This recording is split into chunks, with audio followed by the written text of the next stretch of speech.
subscribe now and press.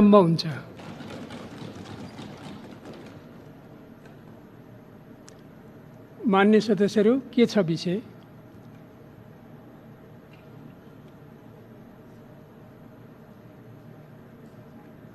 बोल्न चाहनु भएको हो? मान्य श्री मीन बहादुर विश्वकर्मा। सामान्य सभा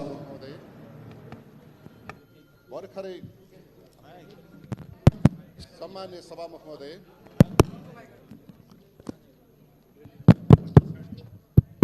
सामान्य सभामुख महोदय, भर्खरै गत ज्येष्ठ 10 गते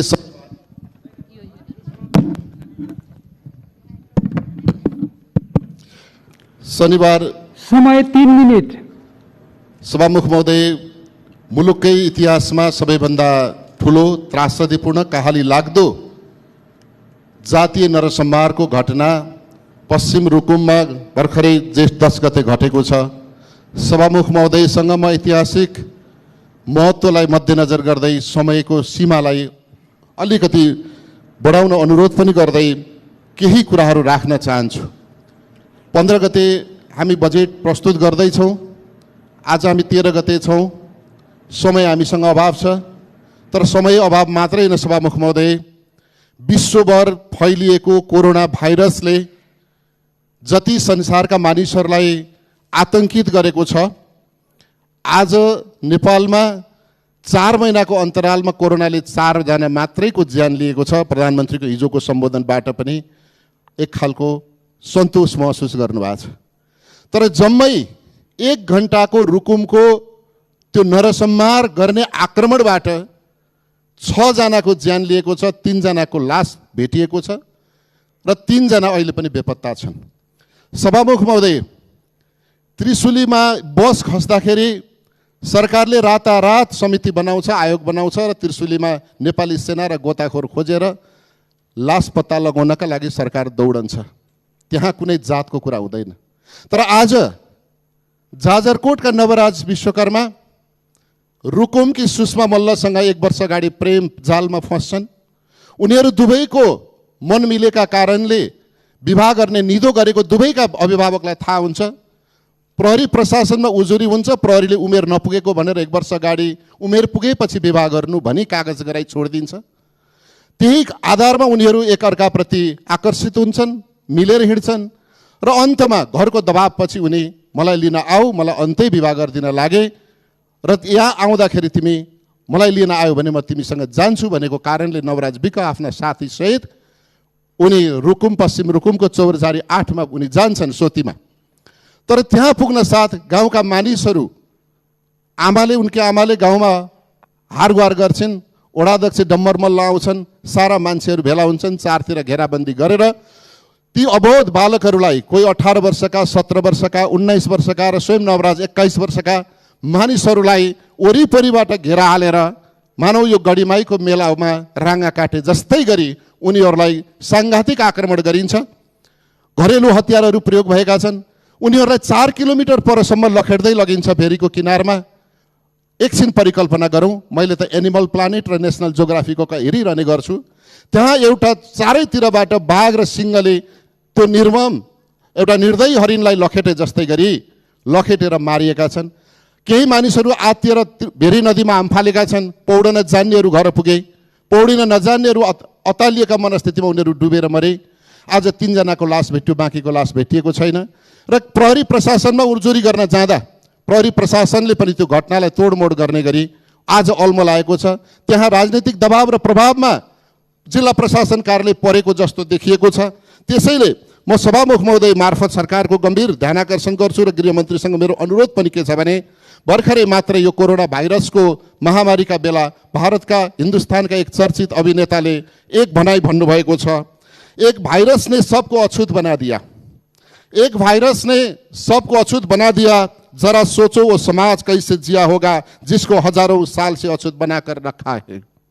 आज हजारौं वर्षदेखि अछूत बनेर बसेको यो समुदाय जो मुलुकको जनसङ्ख्याको 1/4 भाग ओगट्छ, लोकतन्त्र आयो, गणतन्त्र आयो, राजतन्त्र हट्यो, सबै हामीले परिवर्तन गऱ्यौँ। सबै परिवर्तनमा हाम्रो भूमिका कहीँ कम छैन, स्वयं रुकुम जिल्लाको कम छैन। रुकुम जिल्लामा दलितहरूले 500 भन्दा बढी त रुकुम जिल्लाकाले मात्रै रगत बगाएका छन्। तर आज जसका लागि रगत बगाइयो तिनीहरूकै दबाव र प्रभावमा एउटा बहुत बालकले प्रेम गरेका नाममा उसले प्रेममा आफू बलिको वेदीमा चढ्नु पर्यो र उनीसँगै हजारौँ मानिसहरू प्रताडित छन् आज रुकुम र जाजरकोटका। त्यसैले सभामुख महोदय, इतिहासको यो कहाली लाग्दो त्रासदीपूर्ण घटनामा सभामुख महोदय मार्फत गृहमन्त्रीले यो संसदमा जवाफ दिन पर्यो र जवाफ मात्रै दिएर हुँदैन। सभामुख महोदय, यो संसदले यो ऐतिहासिक रूपमा घटेको कहाली लाग्दो घटनालाई यो एउटा जातीय रूपले नरसंहार गर्ने, जसलाई जेनोसाइड भन्छ अन्तर्राष्ट्रिय महासन्धिमा, हामी जातीय भेदभाव तथा छुवाछुत विरुद्धको अभिसन्धिमा हामी पक्ष राष्ट्र छौँ। हामीले संविधान जारी गरेका छौँ। हामीले जातीय भेदभाव तथा छुवाछुत कसुर सजाय ऐन 2068 जारी गरेका छौँ। पटक पटक 2007 सालमा, 58 सालमा र 63 सालमा मुलुकलाई छुवाछुत मुक्त राष्ट्र घोषणा गरेका छौँ। तर आज जसलाई मतदान गऱ्यौँ त्यसैको सरकार छ, तिनकै पार्टीका मानिसहरू संलग्न छन् र उनीहरूबाट राजनीतिक दबाव र प्रभावमा यो मुद्दालाई तोडमोड गर्न खोजिँदैछ सभामुख महोदय। त्यसैले तत्काल यहाँ बेपत्ता भएका मानिसहरूको छानबिन खोजी गर्नु पर्यो। मृतकका परिवारहरूलाई क्षतिपूर्ति राहतको कुरा गर्नुपर्ने छ। घाइतेहरू छन्, अस्पतालमा छन्, औषधि उपचार गर्नु छ र ती अभियुक्तहरूलाई पक्राउ गरेर कारबाही गर्नु छ। यी तमाम मुद्दामा सरकारको म गम्भीर ध्यानाकर्षण गराउँछु। साथसाथै यो संसदबाट, एउटा प्रतिनिधि सभाबाट यो घटनालाई छानबिन गरेर सत्य तथ्य पत्ता लगाएर सरकारलाई र संसदलाई प्रतिवेदन दिनका लागि एउटा संसदीय छानबिन समिति गठन होस् र तत्काल अहिले जसलाई अभियोग लागेको छ शङ्कास्पद व्यक्तिहरूलाई पक्राउ गरेर कारबाही गरियोस् र पक्राउ गरेका मानिसहरूलाई राजनीतिक ओहदा र पद र पहुँचका आधारमा छोड्ने र यो मुद्दालाई व्यवस्था गर्ने काम नगरियोस् भनी सम्मान्य सभामुख महोदय मार्फत सरकारको र विशेषतः गृहमन्त्रीको ध्यान आकर्षण गराउँछु। धन्यवाद। जय नेपाल। माननीय श्री पार्वती कुमारी विसुङके, समय 3 मिनट। सम्माननीय सभामुख महोदय, रुकुम पश्चिममा यही जेठ 10 गतेका दिन अन्तर्जातीय प्रेमकै कारणले भयो सामूहिक हत्या। जाजरकोटी युवा 21 वर्ष नवराज विक सुस्मिता मल्लबीचको प्रेम सम्बन्ध गत वर्षदेखिकै हो भन्ने उनका दुवै पक्षका आफन्त र चौरझारी नपाको इलाका प्रहरी कार्यालयमा समेत राम्रो जानकारी छ। केही महिना पहिला आफ्नो प्रेमलाई विवाहमा परिणत गर्न नवराज आफ्नी प्रेमीलाई लिन चौरझारी पुगेका र त्यहाँको इलाका प्रहरी कार्यालयले थाहा पाइसकेपछि केटा र केटी दुवैले राखी यो बाल विवाह हुन्छ, त्यसो भएको उनीहरूले उमेर पुगेपछि मात्रै विवाह गर्न पाउँछौ भनेर शर्त गराई पठाएको, केटा र केटीलाई आफ्नो घरमा पठाएको रेकर्ड त्यो इलाका प्रहरी कार्यालयमा खोज्यो भने पाइन्छ। तर विडम्बना दोस्रो पटक पनि प्रेमीले बोलाएपछि आफ्ना दौतरी साथी लिएर प्रेमलाई वैवाहिक सम्बन्धमा परिणत गर्ने सपना बोकेर गएका नवराजले आफ्नो ज्यान मात्रै गुमाएनन्, आफ्ना दौतरी साथी 2 जना साथी गुमाउनु पुगे। 3 जना साथी अहिले पनि बेपत्ता छन्। मारिएका 6 जना चौरझारी वडा नम्बर मारिएका 6 जनालाई चौरझारी वडा नम्बर 8 का वडा अध्यक्षको नेतृत्वमा ठुलो जत्थाले कुटी विभत्स हत्या गरी भेरी नदीमा फालेको र 3 जना नवराज विक, टिकाराम नेपाली र गणेश बुढा मगरको शव भेटिए पनि 3 जना लोकेन्द्र सुनार, सञ्जु विक र गोविन्द साईको अझै शव भेटिएको छैन। योभन्दा ठुलो समाजमा अरू बर्बरता के हुन सक्छ? सभामुख महोदय, तत्कालीन व्यवस्थापिका संसदबाट जातीय भेदभाव तथा कसुर सजाएर ऐन 2068 जेठ 10 गते पास भएकै दिन उत्सवको रूपमा मनाउनु पर्नेमा त्यही दिन 6 जनाको सामूहिक हत्या, त्यही पनि जातकै कारणले गरिनु, यो कतिसम्मको बर्बरता हो, कतिसम्मको उत्पीडन हो? जहाँबाट उत्पीडनमा परेका वर्ग समुदायको अपनत्व गर्ने शासन ल्याउँछौँ भने सुनौला सपना बाँडेर तत्कालीन माओवादी पार्टीले जनयुद्ध घोषणा गरेको थियो। तर आज त्यही जनयुद्ध घोषणा गरेको ठाउँ जो जनयुद्धमा शहीद भएको दलितको सपना थियो, त्यो सभामुख महोदय सबै जातका कारणले मारिए। अब यो कहिलेसम्म? दुवैको हितचित्त मिलेर प्रेमिकाले आऊ भनेपछि प्रेमिकाको आग्रहलाई स्वीकार गरी उनी आफ्नी प्रेमीलाई बेहुली बनाउँछु भन्नु, मन मिल्ने दौतरीसँगै बस्ने प्रण गर्नु महापाप हो। सभामुख महोदय, अन्तर्जातीय प्रेमकै कारणले जाजरकोटको नवराज विक जस्ता कति दलित मारुनु पर्छ? अब धादिङमा मारिएका काभ्रेका अजित मिजार जसको मुर्दा अहिले पनि टिचिङ अस्पताल महाराजगञ्जमा, त्यो मुर्दाले न्यायको पर्खाइमा छ, त्यो मुर्दा अहिले पनि न्यायको पर्खाइमा बसिराखेको छ। रूपन्देही दलित महिलाले अन्तर्जातीय विवाह गरेकै कारण यही 10 गते उनलाई हत्या गरी रुखमा झुन्ड्याइएको छ। चिया पसल छोएको न्युमा, चिया पसलको चुलो छोएको न्युमा दलित जनप्रतिनिधिले आत्मसम्मानका लागि बोलेको न्युमा छोराले अन्तर्जातीय विवाह गरेकै कारण बाबुको हत्या हुनु कहिलेसम्म? अब कति अजित मिजार जस्ता अन्तर्जातीय प्रेमकै कारण मारिएका मुर्दाले अब अस्पतालको मुर्दा हल भर्नु पर्दछ सभामुख महोदय। कति दलितले अब कुटी मारिनुपर्छ, विवश हत्या हुनुपर्छ, नदीमा बगाइनुपर्छ। धरानमा 4 जनाबाट बलात्कृत भएकी 13 वर्षीय बालिका जसको गर्भमा 5 महिनाको बच्चा छ। मोरङकी 14 वर्षीय बालिका बलात्कृत भएकी छन्। त्यसै गरी पोखराका मोहन सुनारले भाइको क्रिया गर्न सार्वजनिक क्रियापूर्ति भवन पाएका छैनन्। जाजरकोटका अध्यक्ष रामबहादुर सुनार जातकै कारण कुटिएका छन्। यो बर्बरता कहिलेसम्म? म त्यसै कारण भन्दछु, यो सबै घटनाले उग्र रूप लिएको हुनाले यी सबै घटनाको सम्प्रेषण गर्ने संयन्त्र गृह मन्त्रालयमा छ कि छैन सरकारको? त्यसो भएको हुनाले यस घटनालाई धेरै अविलम्ब नगरी, गृहमन्त्रीज्यूले यो कुरालाई धेरै अविलम्ब नगरी 60 लाख दलितले तपाईँको जवाफ कुरेर बसेका छन्। त्यसो भएको हुनाले यसलाई अविलम्ब नगर्नु हुन म अनुरोध गर्दछु। अन्तर्जातीय प्रेम गर्नु सजाय भनेको मारिनु हो सभामुख महोदय। मैले 1 मिनट मात्र सभामुख महोदयको समय मागे। त्यसो भएको हुनाले यो जतिको मानव सभ्यतामाथिको अमानवीय र बर्बरता के हुन सक्छ? हामीले कस्तो व्यवस्था ल्यायौँ? हामीले रगत बगाउनुको मूल्य के थियो सभामुख महोदय?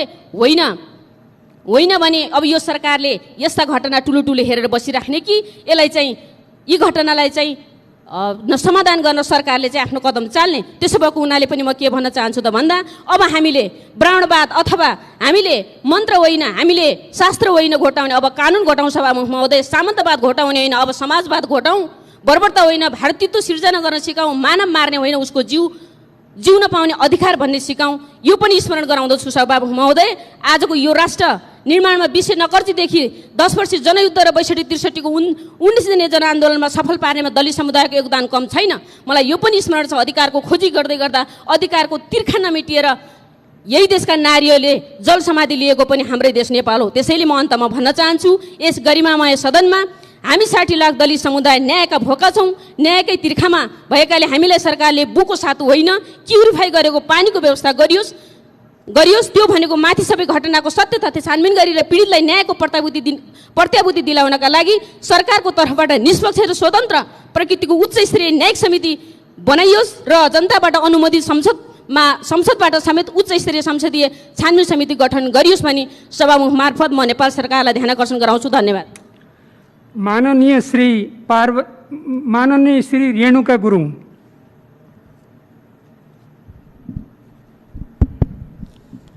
सम्माननीय सभामुख महोदय, कर्णाली प्रदेश जिल्ला जाजरकोट भेरी नगरपालिका वडा नम्बर 4 राणागाउँ निवासी मुहान विकको छोरा वर्ष 21 को नवराज विश्वकर्मा र जिल्ला रुकुम पश्चिम चौरजहारी नगरपालिका वडा नम्बर 8 सोती निवासी बुबा वीरबहादुर मल्लकी छोरी वर्ष 18 की सुषमा मल्ल बीचको प्रेम सम्बन्ध कायम भई वैवाहिक सम्बन्ध कायम गर्न भनी साथीहरूसहित केटी पक्षको घरमा आउँदै गर्दा सोही पक्षको आक्रमणमा परि नवराज विश्वकर्मा र निजको साथी जिल्ला रुकुम पश्चिम चौर जहारी नगरपालिका वडा नम्बर 1 निवासी सुरेन्द्र विश्वकर्माको छोरा वर्ष 21 को टीकाराम विश्वकर्माको मृत्यु भई निजहरूको शव ठुलोभेरी नदी किनाराको छेरा भन्ने स्थानमा भेटिएको र अन्य 5 जना बेपत्ता र केही व्यक्तिहरू घाइते हुने गरी यही मिति 2077 2/10 गते दिउँसो 3 बजेको समयमा भएको निष्कृष्ट बर्बरता र निर्मम हत्याले हामीलाई स्तब्ध गराएको छ।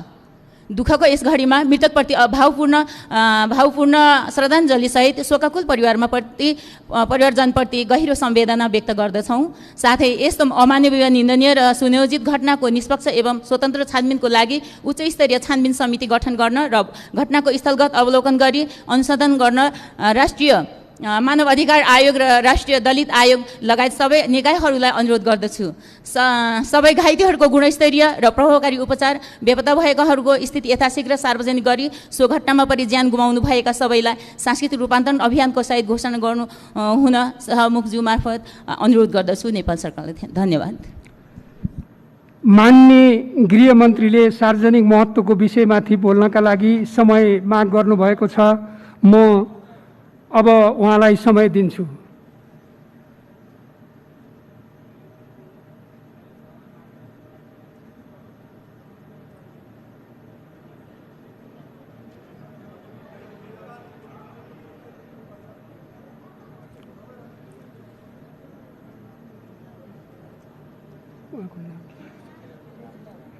हुन्छ मान्यज्यू, संक्षिप्तमा राख्नुहोस् आफ्नो कुरा।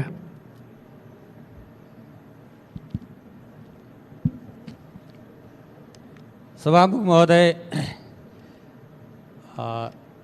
चौरजारी नगरपालिका वडा नम्बर 8मा घटेको दुःखद घटना र त्यसमाथि पनि दलितको कारणले घटेको घटना अझ दुःखद र गम्भीर घटना हो।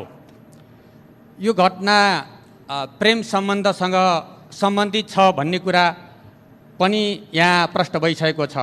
तर घटनाको प्रकृति, त्यहाँको यथार्थ अवस्था, समग्र कुराहरूको अनुसन्धान अध्ययन गर्नको लागि स्थानीय प्रशासन दुवै जिल्लाको जाजरकोट र रुकुम दुवै जिल्लाको प्रशासन अत्यन्त सक्रियतापूर्वक लागेको छ।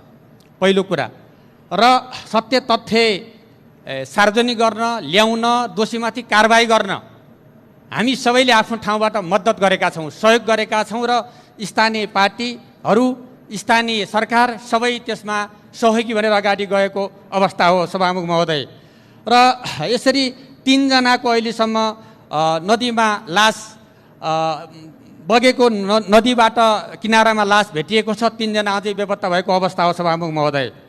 र स्थानीय प्रहरीको रिपोर्ट अनुसार त्यहाँ 18:30 बजे घटना घटेको छ।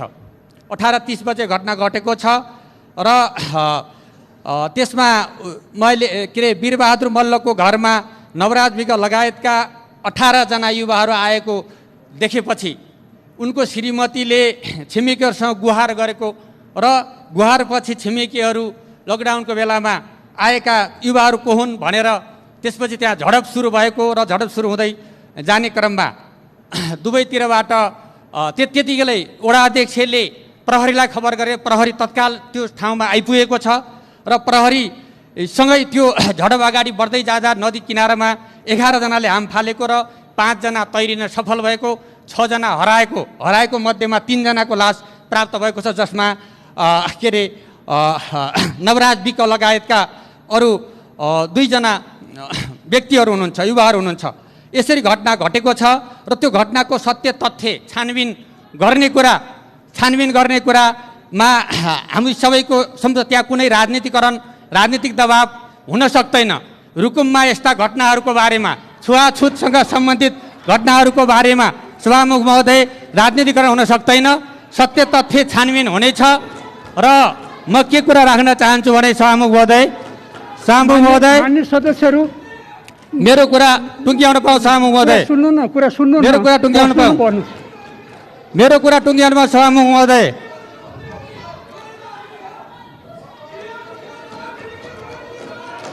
मैले जिल्लाको जनप्रतिनिधिको हैसियतले त्यहाँको घटनाको विवरणबारे मैले राख्न पाउनुपर्छ सभामुख महोदय। म जिल्लाको प्रतिनिधिको हैसियतले त्यहाँका दलितहरूमाथि भएको अन्यायको कुरा मैले पनि बोल्न पाउनुपर्छ। मैले बोल्न नपाउने कुरा मान्य सदस्यहरू महोदय मैले पनि बोल्न पाउनुपर्छ। त्यहाँ भएको घटनाको बारे मैले पनि बोल्न पाउनुपर्छ। संक्षिप्तमा बोल्नुहोस्, सम्हालिनुहोस्।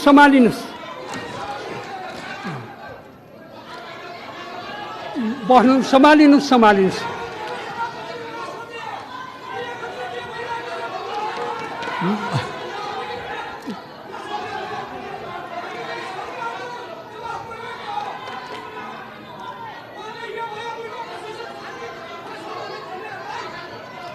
ठिक छ, उहाँको भनाइ टुङ्ग्याउन दिनुहोस्, सम्हालिनुहोस्, बस्नुहोस्।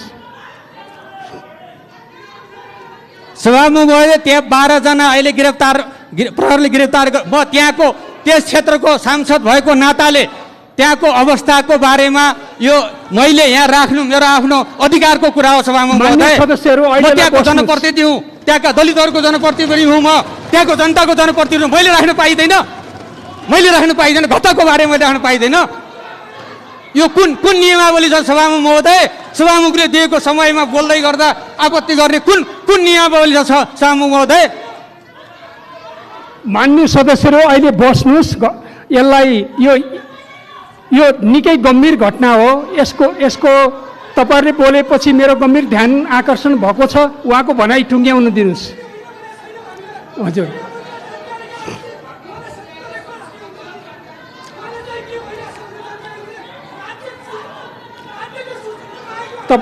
तपाईँहरूले आफ्नो भनाइ राख्नुभयो, अहिले बस्दिनुहोस्। मेरो विशेष अनुरोध छ, यता मान्यज्यू भनाइ टुङ्ग्याउनुहोस्। मैले मेरो बोल्ने पाउने अधिकारको हनन नगरियोस्।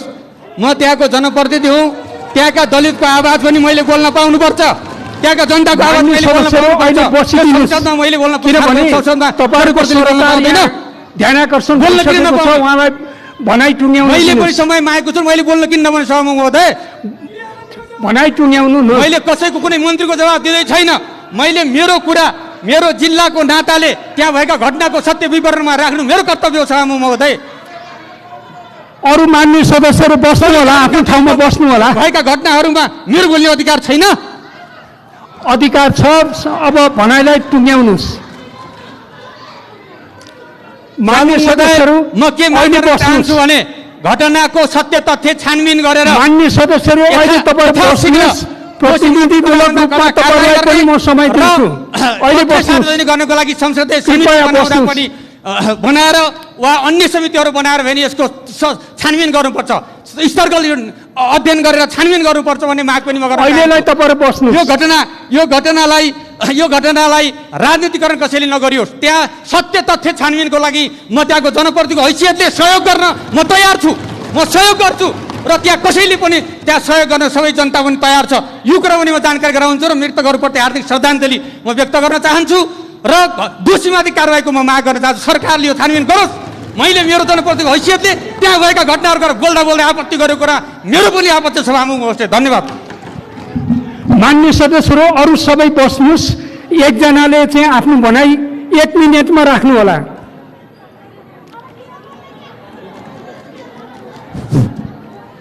सम्माननीय सभामुख महोदय, हामीले आज यो संसदमा माननीय गृहमन्त्रीको जवाफ मागेका छौँ। हामी पनि सूचनामा छौँ त्यो जिल्लाका प्रहरी प्रशासनसँग 2टा जिल्लाको सिडिओ को नेतृत्वमा 2 जिल्लाको डिएसपी को नेतृत्वमा गरेको छानबिनलाई यो संसदलाई मान्य होइन।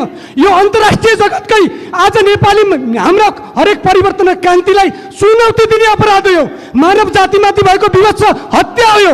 सिंह नेपालको दलित आन्दोलनका विरुद्धमा छ। हाम्रो कुनै आपत्ति होइन। मान्य सांसदज्यूहरूले आफ्नो जिल्लाका बारेमा बोल्न पाउनुहुन्छ, आफ्नो मत राख्न पाउनुहुन्छ, आफ्नो दृष्टिकोण राख्न पाउनुहुन्छ। जिल्ला भएका कारणले, पूर्व गृहमन्त्री भएका कारणले उहाँलाई सूचना पनि होला। त्यो भोलि छानबिनको क्रममा हुन्छ। गृहमन्त्रीज्यूसँग के सूचना छ त्यो कुरा संसदलाई जानकारी पाउँ भनेर हामीले अनुरोध मात्रै गरेका हौँ। हामीलाई थाहा छ 2टा गृहमन्त्री जाजरकोट र त्यसै गरी पश्चिम रुकुमको 2टा गृहमन्त्री मिलेर त्यो घटनालाई त्यही लेभलमा पुर्याउँदैछन् भन्ने कुरा हामीले पनि सूचना पाएका छौँ। तर हामीले पहिला गृहमन्त्रीको जवाब चाहेका छौँ, त्यसपछि हामी चाहिँ त्यसपछि फर्दर कदम हामी अगाडि बढाउँछौँ सभामुख महोदय। तसर्थ यो घटनाको सत्य तथ्य छानबिनका निम्ति मान्य सदस्यहरू बसौँ। यहाँ मान्य गृहमन्त्रीज्यू आउनु भएको छ, उहाँले बोल्नुहुन्छ, उहाँलाई उहाँको भनाइहरू सुनौँ। सम्हालिनुहोस्। सबै मान्य सदस्यहरूलाई मेरो विशेष अनुरोध के छ भने सम्हालिनुहोस् र मान्य गृहमन्त्रीको भनाइ सुन्नुहोस्। मैले गृहमन्त्रीलाई बोल्नका लागि समय दिन सुरु गरिसकेको छु। त्यसकारण म सबै मान्य सदस्यहरूलाई विनम्रतापूर्वक अनुरोध गर्छु कि तपाईँहरू बस्नुहोस्, सम्हालिनुहोस्।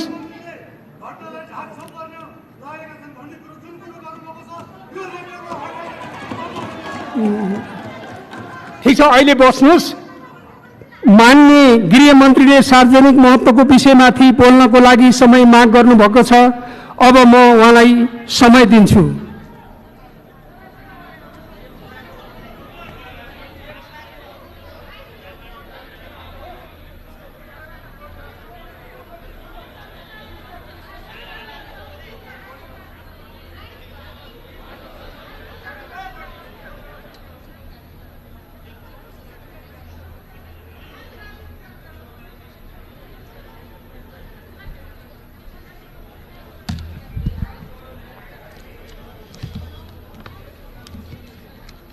सम्मान्य सभामुखज्यू, यही जेठ 10 गते रुकुम पश्चिम चौरजारी नगरपालिका वडा नम्बर 8 मा भएको घटनाका सम्बन्धमा नेपाल सरकारको गम्भीर ध्यान आकर्षण भएको छ।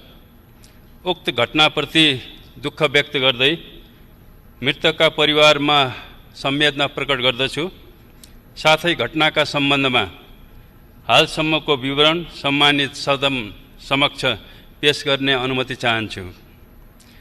जिल्ला रुकुम पश्चिम चौरजारी नगरपालिका 8 औला बस्ने वीरबहादुर मल्लकी को छोरी 17 की सुषमा मल्ललाई भगाई ल्याउनको लागि जिल्ला जाजरकोट भेरी नगरपालिका 4 बस्ने मोहन विकको छोरा वर्ष 21 को नवराज विक सहित 19 जनाको समूह मिति 77 जेठ 10 गते बेलुका 6:30 बजे सोती पुगेका थिए।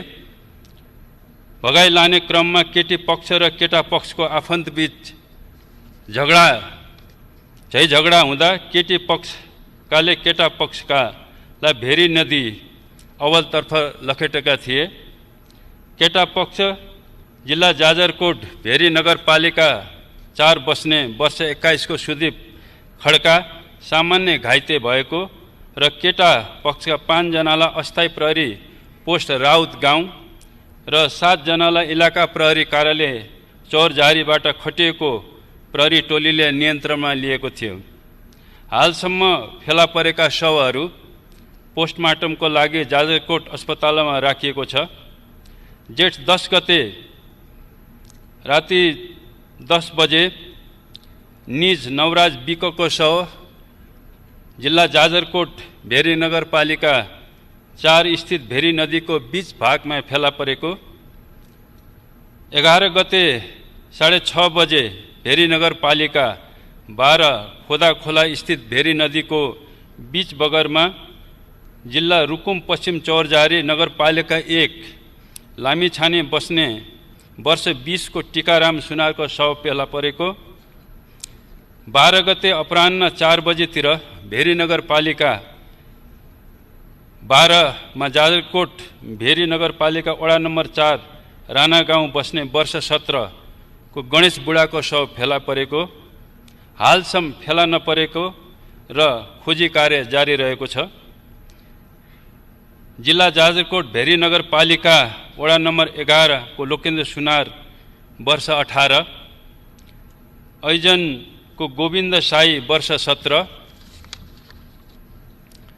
ऐजन वडा नम्बर 4 को सञ्जु विक वर्ष 17 र बेपत्ताहरूको खोजी कार्यको लागि गोथाखोर समेत परिचालन गरिएको छ। नवराज विक सहित समूहमा गएको जिल्ला रुकुम पश्चिम चौरजारी नगरपालिका 1 बस्ने गोपाल बुढाथोकी बीच बाटोबाट फर्किएको भनी निजले प्रहरीलाई जानकारी गरेको। घाइते सुदीप खड्काको मिसन अस्पताल चौरजारी उपचार गरी डिस्चार्ज भइसकेको। केटा पक्षका सम्पर्कमा आएका सबै 12 जनालाई इलाका प्रहरी कार्यालय चौरजारीबाट जिल्ला प्रहरी कार्यालय जाजरकोटमा बुझाई सामान्य सोधपुछपछि आफन्तको जिम्मा लगाइएको। केटी पक्षका ऐजन 8 बस्ने वर्ष 40 को वीरबहादुर मल्ल युवतीको बुवा, प्रकाशी मल्ल युवतीकी आमा, सुषमा मल्ल युवती, वडा अध्यक्ष डम्बर मल्ल, प्रत्यक्ष घटनामा संलग्न भनिएका सन्तोष मल्ल, मोहन पुन मगर, रमेश मल्ल सहित 12 जनालाई प्रारम्भिक अनुसन्धान र सोधपुछको लागि प्रहरी नियन्त्रणमा लिएको छ। सामाजिक सद्भाव, जातीय सद्भाव कायम राख्न, शान्ति सुरक्षाको स्थितिलाई मजबुत बनाइराख्न जिल्ला प्रशासन कार्यालय जाजरकोट र रुकुम पश्चिम बीच समन्वयात्मक ढङ्गबाट काम भइरहेको छ। यस घटनाको सत्य तथ्य छानबिन गरी रायसहितको प्रतिवेदन पेश गर्नका लागि गृह मन्त्रालयका सहसचिवको संयोजकत्वमा प्रहरी वरिष्ठ उपरीक्षक, राष्ट्रिय अनुसन्धान विभागको अधिकृत प्रतिनिधि, महान्यायाधिवक्ताको कार्यालयका अधिकृत प्रतिनिधि र गृह मन्त्रालयको उपसचिव रहने गरी 5 सदस्यीय छानबिन समिति गठन गरिएको छ र निश्चय पनि चाहिँ यो छानबिन समितिले यथाशीघ्र चाहिँ सत्य तथ्य पत्ता लगाए चाहिँ दोषीहरूलाई चाहिँ कानुनको कठघरामा चाहिँ उभाउनेछ भन्नेमा गृह मन्त्रालय चाहिँ विश्वस्त छ। म यो सम्मानित सदनलाई चाहिँ जुन यो दुःखद घटना भएको छ, जसले चाहिँ सिंह राष्ट्रलाई नै चाहिँ स्तब्ध तुल्याएको छ र दोषीहरूलाई कानुनको कठघरामा ल्याउन र उनीहरूलाई कडाभन्दा कडा चाहिँ सजाय दिनको निम्ति म प्रतिबद्धता जाहेर गर्दछु। धन्यवाद। मान्य सदस्यहरू, प्रतिनिधि सभा नियमावली 2075 को नियम 219 को 2 बमोजिम मान्य मन्त्रीको वक्तव्यको सम्बन्धमा प्रश्न सोध्न चाहनुहुने मान्य सदस्यले आफ्नो नाम 3 मिनेटभित्र सभामुखको डायससँगै बसेका कर्मचारीलाई लिखित रूपमा उपलब्ध गराइदिन हुन अनुरोध गर्दछु। प्रश्नकर्ता मान्य सदस्यहरूले विषयवस्तुमा केन्द्रित रही 1 मिनेटभित्र प्रश्न सोध्न सक्नुहुनेछ। सर्वप्रथम मान्य श्री लक्ष्मी परियार। सम्माननीय सभामुख महोदय, अहिले गृहमन्त्रीज्यूले रुकुमको घटनालाई लिएर जवाफहरू दिनुभएको छ। हामी यो जवाफ सकारात्मक रूपमा जो पीडितहरूले न्याय पाउँछन् भन्ने पक्षमा हामी विश्वास गर्छौँ। हुन त धेरै लामो समयसम्म हामीले थुप्रै कुराहरूको प्रश्नको उत्तर त पाएका छौँ, तर कार्यान्वयन हामीले पाएका छैनौँ। सभामुख महोदय, अहिले मान्य गृहमन्त्रीज्यूले वडा अध्यक्ष सहित छानबिनमा पक्राउमा परेका छन् भन्नुभयो, तर हामीलाई सुन्नमा आएको छ अहिले वडा अध्यक्ष निस्केका छन्। उनलाई किन छोडियो? अपराधीहरूलाई जोगाउनको लागि जनप्रतिनिधिहरू किन जनप्रतिनिधिलाई चाहिँ छोड्नुपर्छ भन्ने छ। त्यो अपराधीलाई जोगाउनको लागि किन सरकारले जोगाइराखेको छ, यसको उत्तर चाहन्छु। धन्यवाद। माननीय श्री विमला विक।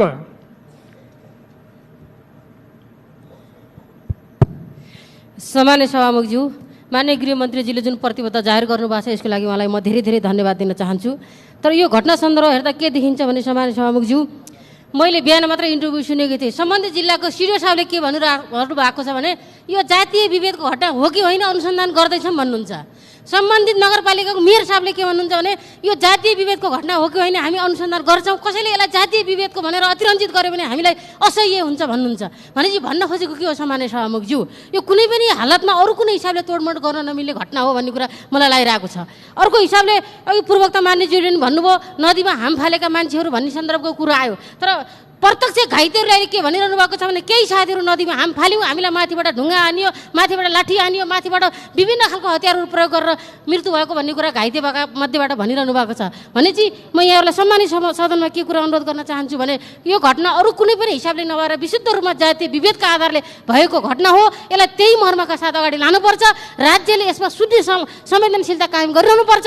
आज संसद मात्र होइन सिङ्गो संसारले हामीलाई हेरिरहेको छ कि नेपालले। माननीय श्री देवप्रसाद तिमल सेना। सम्मानीय सभामुख महोदय, भर्खर रोल्पाको घटनाको बारेमा त गृहमन्त्रीज्यूले जवाफ दिनुभयो। त्यस्तै रौतहटमा पनि 2077 साल 9 गते राति 12 बजे 12:30 बजे मोहम्मद अफ्ताब आलमको घरमा र शेख फजिले हकको घरमा गुण्डाको शैलीमा 40-50 जना को गयो थाहा छैन।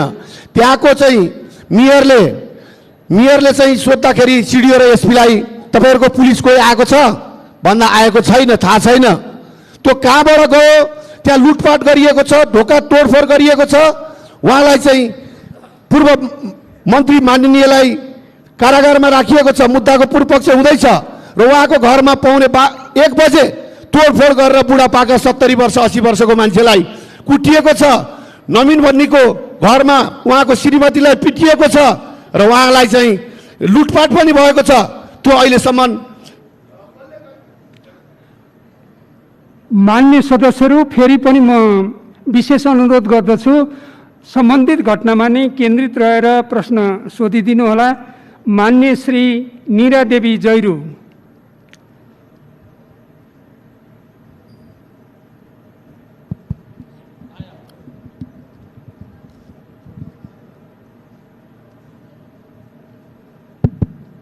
सम्माननीय सभामुख महोदय, आजको यस सम्मानित सदनमा उठेको जुन विषय छ सम्पूर्ण नेपालीहरूको ध्यान आकर्षण हुनु गएको छ र यसमा म पनि समर्थन जनाउन चाहन्छु। भर्खरै मात्रै माननीय गृहमन्त्रीज्यूले राख्नुभएको कुरा जुन छानबिन गर्ने र घटनाको सत्य तथ्य रिपोर्ट बाहिर ल्याउने भन्नुभएको छ। म थोरै के कुरा राख्न चाहन्छु भने आज मात्रै होइन, जातीय छुवाछुतका घटना घटेको, त्यसैले पटक पटक सदनमा कुरा उठिरहने, हामी माग गरिरहने, छलफल हुने र निष्कर्षमा नजाने हो भने हामीले कुरा उठान गर्नका निम्ति उठायौँ भन्ने लाग्न सक्छ। त्यसैले तात्कालीन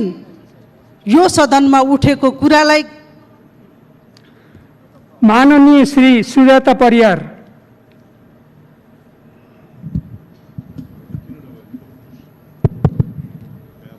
सम्माननीय सभामुख महोदय मार्फत मेरो गृहमन्त्रीज्यूलाई प्रश्न छ, जिज्ञासा छ।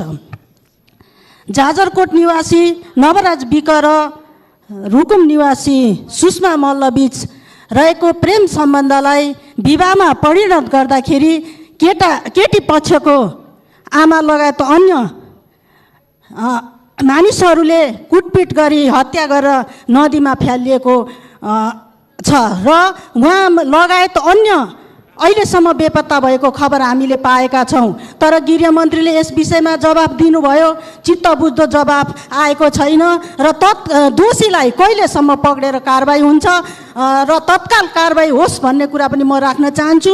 र अहिलेसम्म चाहिँ नि यहाँ जानकारी भएसम्म सहसचिवको संयोजकमा छानबिन समिति भनेर भन्नुभयो, किन संसदीय छानबिन समिति बनाउन कन्जुसाइ गर्ने हो गरेको? माननीय श्री विमला विश्वकर्मा। सम्माननीय सभामुख महोदय, रुकुम पश्चिमको घटनाले अमानवीयताको पराकाष्ठ नागेको छ। छुवाछुत मुक्त राष्ट्र घोषणा भइसके पनि जति नियम कानुन बने पनि किन सानो जात भएकै कारण मारिन्छन् दलितहरू? अन्तर्जातीय विवाह गरेकै कारण कति दलितका छोराछोरीले ज्यान गुमाउनु पर्ने हो?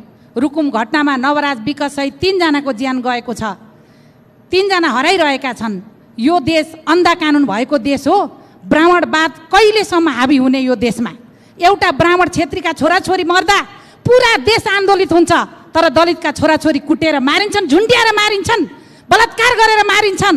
सिङ्गो समाज नै तै चुप मै चुप हुन्छ। किन? म गृहमन्त्रीज्यूलाई प्रश्न गर्न चाहन्छु, यति बेला गृह मन्त्रालयले नै दोषी उप कडा कारबाही गर्नका निम्ति केन्द्रबाटै अनुसन्धान टोली पठाइसक्नु पर्ने हो, उच्च स्तरीय छानबिन समिति बनाइसक्नु पर्ने हो, तर त्यसो भइरहेको देखिएको छैन। माननीय श्री आशा कुमारी विक। सम्माननीय सभामुख महोदय, सभामुख मार्फत म गृहमन्त्रीज्यूलाई प्रश्न गर्न चाहन्छु। मानव जातिलाई गिज्याएको यो रुकुम घटना हामी दलित जातिले कहिलेसम्म यस्ता खाले जातीय विभेदका कारणै सधैँभरि मर्नुपर्ने, संसदमा आवाज उठाइराख्नुपर्ने यो कहिलेसम्म हो र यो घटनाको खास दोषीलाई कारबाही कहिलेसम्म हुन्छ र यो देशका जनताले जहिले पनि जातीय आधारमा कुटिनुपर्ने, मारिनुपर्ने घटना कहिलेसम्म रहिरहन्छ? गृह मन्त्री लगायत म सरकारको ध्यान आकर्षण गर्न चाहन्छु, जवाफ जान्न चाहन्छु। हस्त धन्यवाद।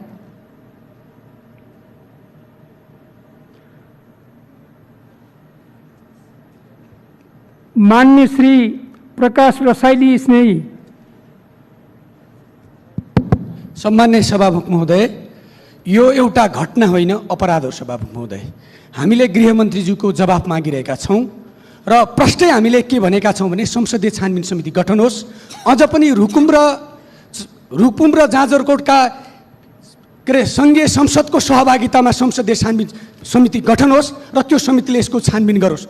दोस्रो कुरा, स्थानीय वडा अध्यक्ष डम्बर बहादुर मल्लको नेतृत्वमा यो सबै घटना घटेको छ। बिहान मात्रै त्यहाँ प्रहरी प्रमुखसँग सम्पर्क गर्दाखेरि उहाँले किटानी जाहेरी आएको छैन भन्नुभयो। सभामुख, यो संसारलाई थाहा भइसक्यो फौजदारी अभियोग जस्तो कसुरका विषयमा किटानी जाहेरी आउनुपर्ने हामीलाई सूचना प्राप्त भएको छ। घर परिवारका मान्छेलाई प्रेसर गरेर मुद्दा नचलाउनु, थोरैभन्दा थोरै मान्छेलाई थुनेर त्यो 18 जना मान्छेलाई लखेट्ने, 3 जना मान्छे बेपत्ता हुने, 3 जना मान्छेको हत्या हुने, 5 जना मान्छे घाइते हुनका निम्ति कति बल प्रयोग भएको छ त्यो वडाको, चौरधारी वडाको हामी सहजै आकलन गर्न सक्दछौँ। त्यसैले सम्मान्य सभामुख महोदय, शक्तिशाली संसदीय छानबिन समिति, त्यो पनि दुईटै जिल्लाका जनप्रतिनिधिको, सङ्घीय जनप्रतिनिधिको सहभागितामा गठन। माननीय श्री उमाशंकर अर्गरिया। सामान्य सभामुख महोदय, अहिले भर्खरै गृहमन्त्रीज्यूले जुन अभिव्यक्ति दिनुभएको छ, उहाँले के भन्नुभयो भने केटाले केटीलाई भगाएर लानुभयो।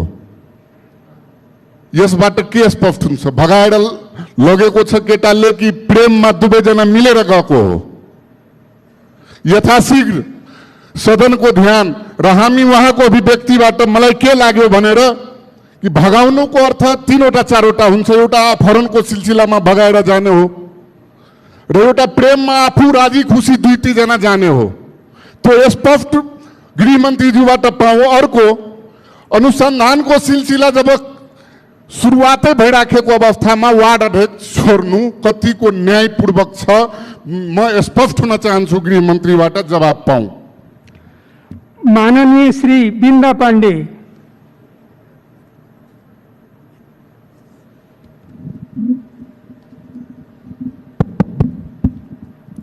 सम्माननीय सभामुख महोदय, यो रुकुममा घटेको घटना यो दलित विरुद्धको मात्रै होइन, यो मानवता विरुद्धको अपराध हो।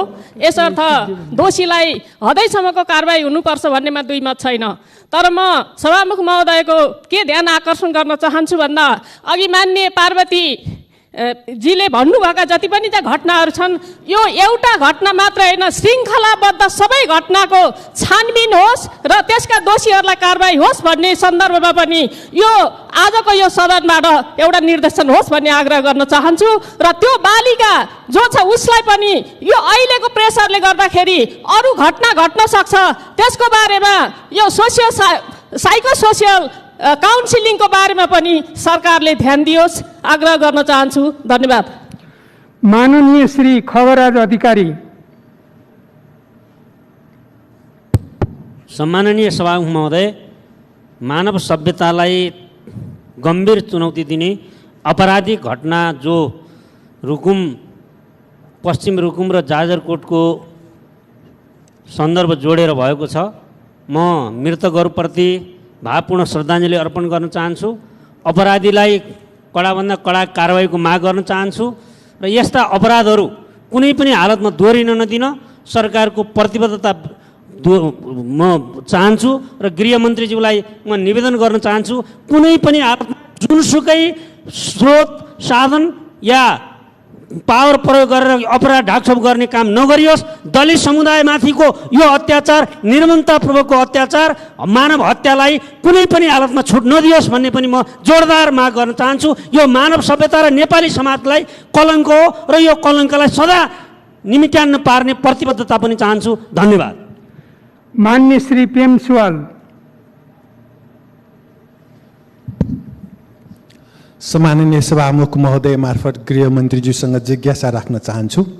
प्रजातन्त्रको यो लामो समयसम्म पनि पक्षपात यथावत रहेको र प्रजातन्त्रलाई जगदेखि अभ्यास गराउनु पर्नेमा सत्तापक्ष र सत्तामा गएका पार्टीहरूमा कमजोरी देखिएको यसले देखाउँछ यो घटनाले। र साथसाथै र रुकुममा जुन घटना घट्यो यो वर्ग सङ्घर्षको आँखाले पनि हेर्नुपर्ने हुन्छ। वर्ग सङ्घर्ष अझ चालु छ भनेर पनि यसले देखाउँछ र प्रजातन्त्र र प्रजातान्त्रिक पार्टीहरूलाई यसले एउटा चुनौती पनि दिएको छ र साँचो अर्थमा प्रजातान्त्रिक काम भएकै छैन र निष्पक्ष ढङ्गले, पक्षपात रहित ढङ्गले काम गर्ने बन्दोबस्त भएको छैन भन्ने कुरा यसले देखाउँछ र यस घटनाको निष्पक्ष छानबिन गरी दोषीलाई कारबाही गर्नु आवश्यक छ। धन्यवाद। माननीय श्री बालकृष्ण खाँड।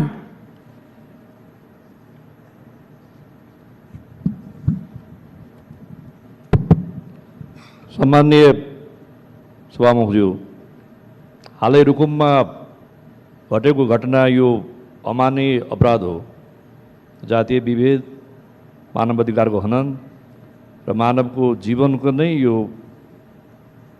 समाप्त गर्ने अत्यन्तै गम्भीर अपराध हो र यो अपराधलाई ढाकछोप गर्ने काम नहोस् र अहिले यहाँ गम्भीरतापूर्वक बहस भइरहेको छ र 18 जना युवाहरू आए केटा पक्षका र कतिजनाले लखटे त उनीहरू खोला तल्नलाई नदीमा हाम फाले हो कि उनीहरूलाई चाहिँ नि भयङ्करै आक्रमण गरेर चाहिँ नि सङ्घातिक आक्रमण गरेका कारणले उनीहरू नदीमा जानु पर्यो। यो गम्भीर अपराध भएको कारणले संसदीय छानबिन बनाउनु जरुरी छ भन्ने म आफ्नो आग्रह राख्दछु। धन्यवाद। माननीय श्री महेश्वर जङ गहतराज। सम्माननीय सभामुख महोदय, देशको कानुन र एउटा सभ्य समाजको मानवीय संवेदनालाई चुनौती दिने र गिज्याउने गरी भएको पश्चिम रुकुमको यस घटनाको जति नै निन्दा र भर्सना गरे पनि कम हुन्छ र यसका अपराधीहरू कोही पनि नछुटोन् र यसको सत्य तथ्य छानबिन गर्नको लागि म सरकारसँग जोरदार माग गर्दछु र खास गरी यो घटनालाई राजनीतिकरण अनुचित राजनीतिकरण नगर्न र अझ त्यसमा पनि माओवादी जनयुद्धसँग नजोड्न पनि म चुनौती दिन चाहन्छु। म त्यही जिल्लाको उपज हुँ, जनसरकारको उपप्रमुख भइसकेको मानिस हुँ, जिल्लाको डिसिएस भइसकेको मानिस हुँ र म पिडमा पारिएको जातिको मानिस पनि हुँ। त्यसैले यो अपराध हो, यो मानवीय अपराधलाई अपराधको रूपमा लिइयोस्, यो जातीय विभेदको रूपमा भएको अपराधलाई त्यही अपराधको रूपमा लिइयोस् र यसको लागि ठोस कदम सरकारले गम्भीर कदम चालोस् र यसलाई अरू बढी राजनीतिकरण गर्ने र यसलाई ओझेल पार्ने काम प्रतिपक्षीमा। मान्य श्री देवेन्द्र राज कणेल। सभामुख महोदय, नवराज विक आफ्ना साथीहरूको साथ आफ्ना प्रेमिका कहाँ जान्छन् र प्रेमिकाको आमाले थाहा पाएपछि हार गुहार गर्छिन् र वडा अध्यक्षको नेतृत्वमा गाउँलेहरू आइलाग्छन्। ढुङ्गा मुढा गरेर 3 जनाको हत्या गरिन्छ र बाँकीलाई बाध्य गरिन्छ भेरीमा हाम फाल्नलाई। म गृहमन्त्रीजीसँग प्रश्न गर्न चाहन्छु, के बाध्य गराउनु त्यो पनि हत्या हो कि होइन, त्यसलाई कानुनी कारबाही हुन्छ कि हुन्न, त्यो म प्रश्न गर्न चाहन्छु। त्यसकारण चाहिँ मेरो आग्रह के हो भने जुन रूपमा जसरी दलितहरूमाथि जुन किसिमको विभेद भयो, आक्रमण भएको छ, त्यसलाई संसदीय एउटा छानबिन समिति गठन गरेर यसको तथ्य सत्यलाई अगाडि ल्याउनै पर्छ र दोषीलाई कारबाही गर्नुपर्छ भन्ने मेरो माग छ। मान्य श्री मानबहादुर विश्वकर्मा।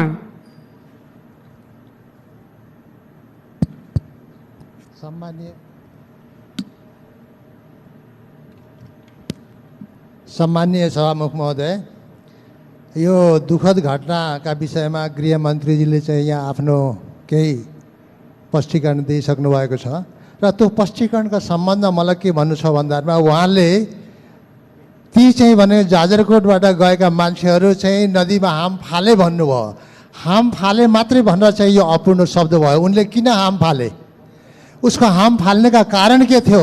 हामीले पाएका रिपोर्टहरूमा के हो भन्दामा पछाडिबाट ढुङ्गा मुढा गरिएको छ, लाठीले हानिएको छ, उनले चाहिँ अन्तिम अवस्थामा गएर चाहिँ हाम फालेका छन्। त्यो कुरा चाहिँ गृहमन्त्रीको रिपोर्टमा चाहिँ लुकाइएको छ। यसरी चाहिँ लुकाएर र पक्षपात गर्ने काम नगरियोस्, म एउटा निवेदन गर्न चाहन्छु। दोस्रो कुरा म के भन्न चाहन्छु त भन्दामा यहाँ उहाँले चाहिँ समय तोक्नु भएको छैन। उपयुक्त समयमा भनेको के हो, एकदम यसलाई चाहिँ छिटोभन्दा छिटो समय तोक्न पर्छ, प्रतिवेदन दिनको लागि तोक्न पर्छ। दोस्रो कुरा हो। तेस्रो कुरा म के भन्न चाहन्छु भन्दामा दलितप्रति जुन श्रृङ्खलाबद्ध घटना भइरहेका छन्, अघि भर्खर पनि यहाँ एउटा आयो काभ्रेको चाहिँ एउटा। मान्य श्री तेजुलाल चौधरी।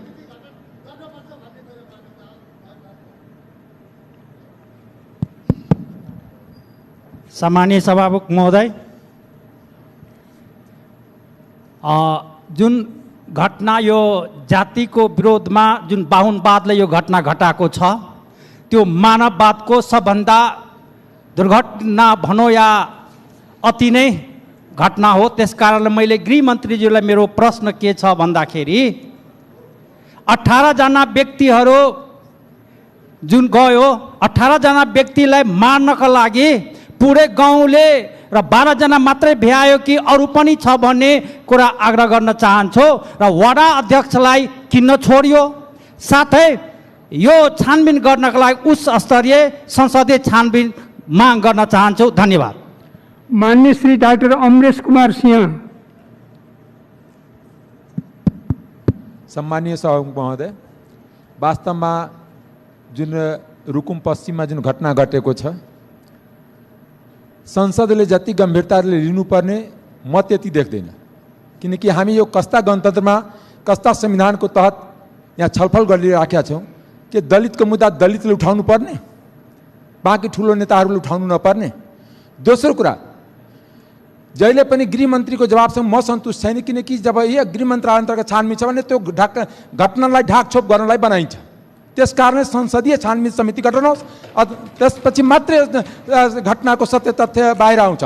न त यो गणतन्त्रको संविधानमाथि एउटा कालो धब्बा हो रुकुम पश्चिमको घटना। त्यसकारण हामी संविधानको रक्षा गर्छु गर्दैन, जनताको अधिकारको रक्षा गर्छु गर्दैन, हामी जनतामा समानताको मेसेज दिन्छु कि दिँदैन, यो चुनौती यो संसदको सामने छ। त्यसकारणले यो सभामुखजीको मार्फत म फेरि निवेदन गर्न चाहन्छु, सभामुखजीबाट रुलिङ आउनु पर्यो कि सर्वदलीय संसदीय छानबिन समिति गठन होस्। माननीय श्री सरिता गिरी। सम्माननीय सभामुख महोदय, इस दुर्दांत और दर्दनाक घटना के बाद आज देश भर की दलित समुदाय और न्याय प्रेमी जनता इस संसद के तरफ देख रही है कि संसद किस ढंग से प्रस्तुत होता है। सभामुख महोदय, शंका करने की जगह तो तभी हो गई जब माननीय गृह मंत्री के बोलने के पहले जनप्रतिनिधि के रूप में सत्तासीन दल के उस क्षेत्र के सभासद आके अपना विचार प्रस्तुत किए, और इतना उनका जो विचार का जो प्रस्तुतिकरण है वो दूसरों पे आरोप लगा रहे हैं कि राजनीतिकीकरण नहीं हो, लेकिन राजनीतिकीकरण की प्रक्रिया उन्होंने शुरू की है। सभामुख महोदय, 18 व्यक्ति भगाने के लिए किसी लड़की को नहीं जाते हैं, वो बारात लेके जा रहे थे, धोखा हुआ है, और ये सामुदायिक हत्या और हिंसा का मामला है और सरकार इसको संरक्षण दे रही है। इसीलिए ऐसी घटना की छानबीन जिस ढंग से वड़ाध्यक्ष को छोड़ा गया है, क्या 24 घंटा नहीं होते ही सरकार ने अनुसंधान पूरा कर लिया?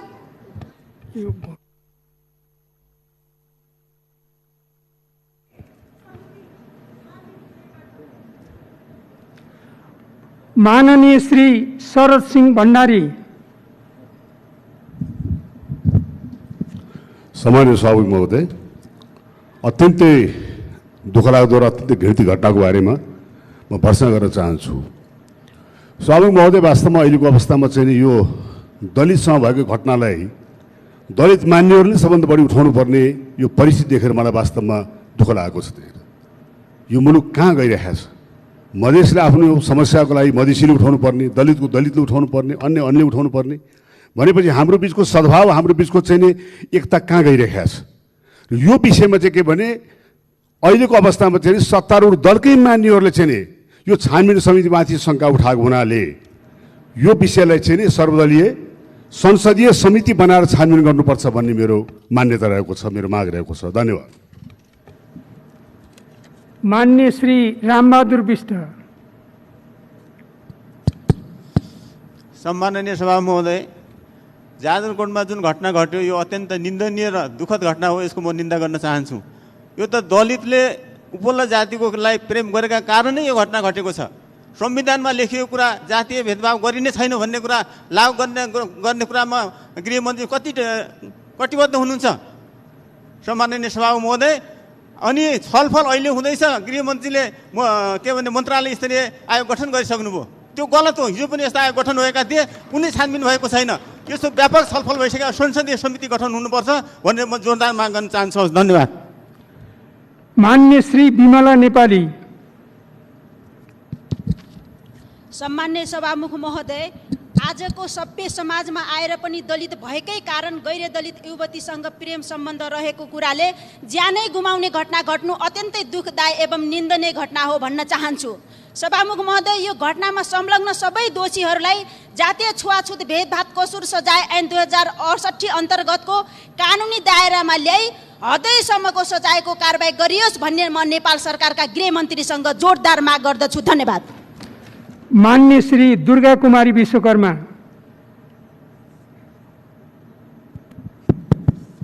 सम्माननीय सभामुख महोदय, रुकुम पश्चिमकै घटनालाई जोड्न चाहे मैले र गृहमन्त्रीज्यूलाई, मान्य गृहमन्त्रीज्यूलाई जवाफ सुन्न चाहे। यो घटनाका दोषीलाई घटनामा पीडित हुने मृतक सहित का पीडितलाई क्षतिपूर्ति सहितको न्याय दिने बारे र पीडकलाई आजीवन कारावासको सजाय गर्ने बारे कस्तो सोच बनाउनु भएको छ माननीय गृहमन्त्रीज्यूलाई सोध्न चाहे। अर्को, आगामी दिनमा यस्तै घटना नघट्न दिनको निमित्त नेपाल सरकारले बजेटै छुट्याएर अभियान चलाउने बारेमा के सोच्नु भएको छ यो सोध्न चाहन्छु। धन्यवाद। माननीय श्री दिलेन्द्र प्रसाद बडु।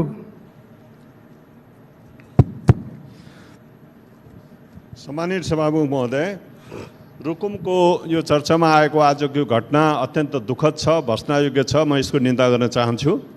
र यो घटना खालि दलित समाजमाथि भएको घटना मात्र होइन, यो सिङ्गो मानवीयतामाथि र मानव सभ्यतामाथिको बर्बर आक्रमण हो र यो कानुनी राज्यमाथिको र यो अहिलेको संवैधानिक व्यवस्थामाथि, संविधानमाथिको आक्रमण हो। यसलाई अत्यन्त गम्भीरतापूर्वक सरकारले लिनुपर्दछ र कुनै कतैबाट राजनीतिकरण र ढाकछोप भयो भने यसको अर्को रूप फेरि हामी सम्हाल्न सक्ने हुन सक्दछ। त्यस कारणले अहिले पनि यहाँ संसदमा आवाज उठिसकेको छ।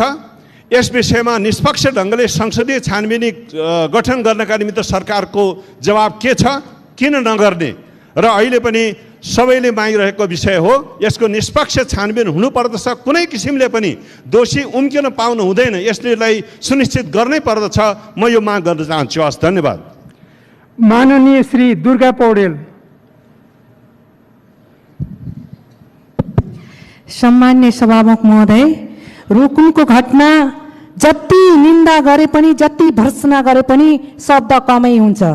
त्यसैले त्यो घटना एउटा प्रतिनिधिमूलक घटना मात्र हो। यस प्रकारको घटना श्रृङ्खलाबद्ध किसिमले घटेको छ सभामुख महोदय। त्यसैले यो घटनाको निष्पक्ष छानबिन होस्, सम्बन्धित दोषीलाई हदैसम्मको कडा कारबाही गरियोस्। त्यो कारबाही तत्काल त्यसप्रति आफ्नो कार्यहरू अगाडि बढाइयोस् र छानबिन समिति यति दह्रो किसिमले गरियोस् र छिटोभन्दा छिटो तिनीहरूलाई कठघरामा तानियोस् सभामुख महोदय। यसको निम्ति सम्मान्य सभामुख मार्फत मान्य मन्त्रीज्यूले स्पष्ट शब्दमा यो प्रेम विवाहकै उसमा आएको आक्रमण हो, यसको छानबिन कुन प्रकारले गरिन्छ यसको स्पष्ट जवाब दिनको निम्ति अनुरोध गर्छु। धन्यवाद। माननीय श्री मिनेन्द्र प्रसाद रिजाल। सम्माननीय सभामुख महोदय, यो अत्यन्त घृणित निन्दनीय घटना हो। यसले हाम्रो समाजमा आज पनि रहेको अत्यन्त नराम्रो रोग, जसले घृणाको अपराध फैलाछ, त्यो अपराध हाम्रो देशमा छ। यो सहन सक्दैनौँ भन्ने सन्देश संसदले दिन आवश्यक छ। गृहमन्त्रीले आफ्नो काम गर्नु, सरकारले आफ्नो काम गरोस्, छानबिन होला। तर संसदले अहिले पनि नेपालमा घृणाको अपराध छ, दलितहरूलाई मानव मानिँदैन भन्ने कुरामा एउटा बलियो ठाउँमा उभिन सकेन भने के सन्देश जान्छ सभामुख महोदय? तपाईँको पनि जिम्मा हो। संसदले सन्देश दिन आवश्यक छ। त्यो सन्देश दिने अवसर पनि हो कि नेपालले अब यो सहँदैन भनेर त्यो अनुरोध गर्छु। धन्यवाद। मान्य श्री गोपाल बहादुर बम।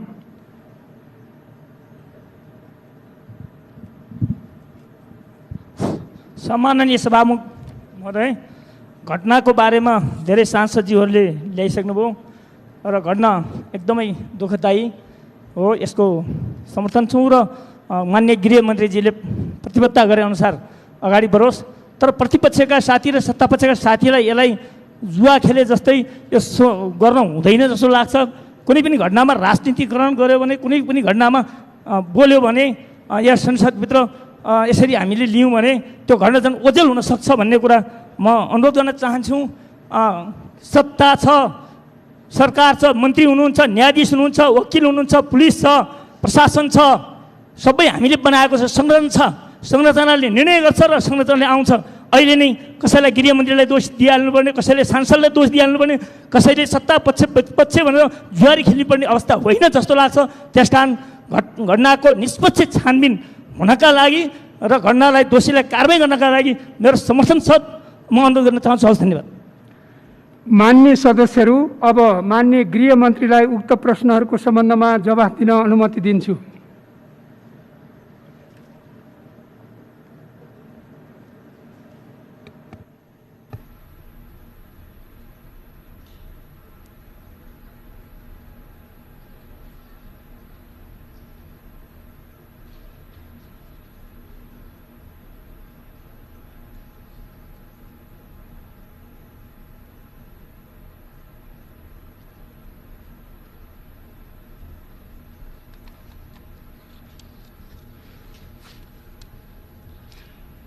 सम्मान्य सभामुखज्यू,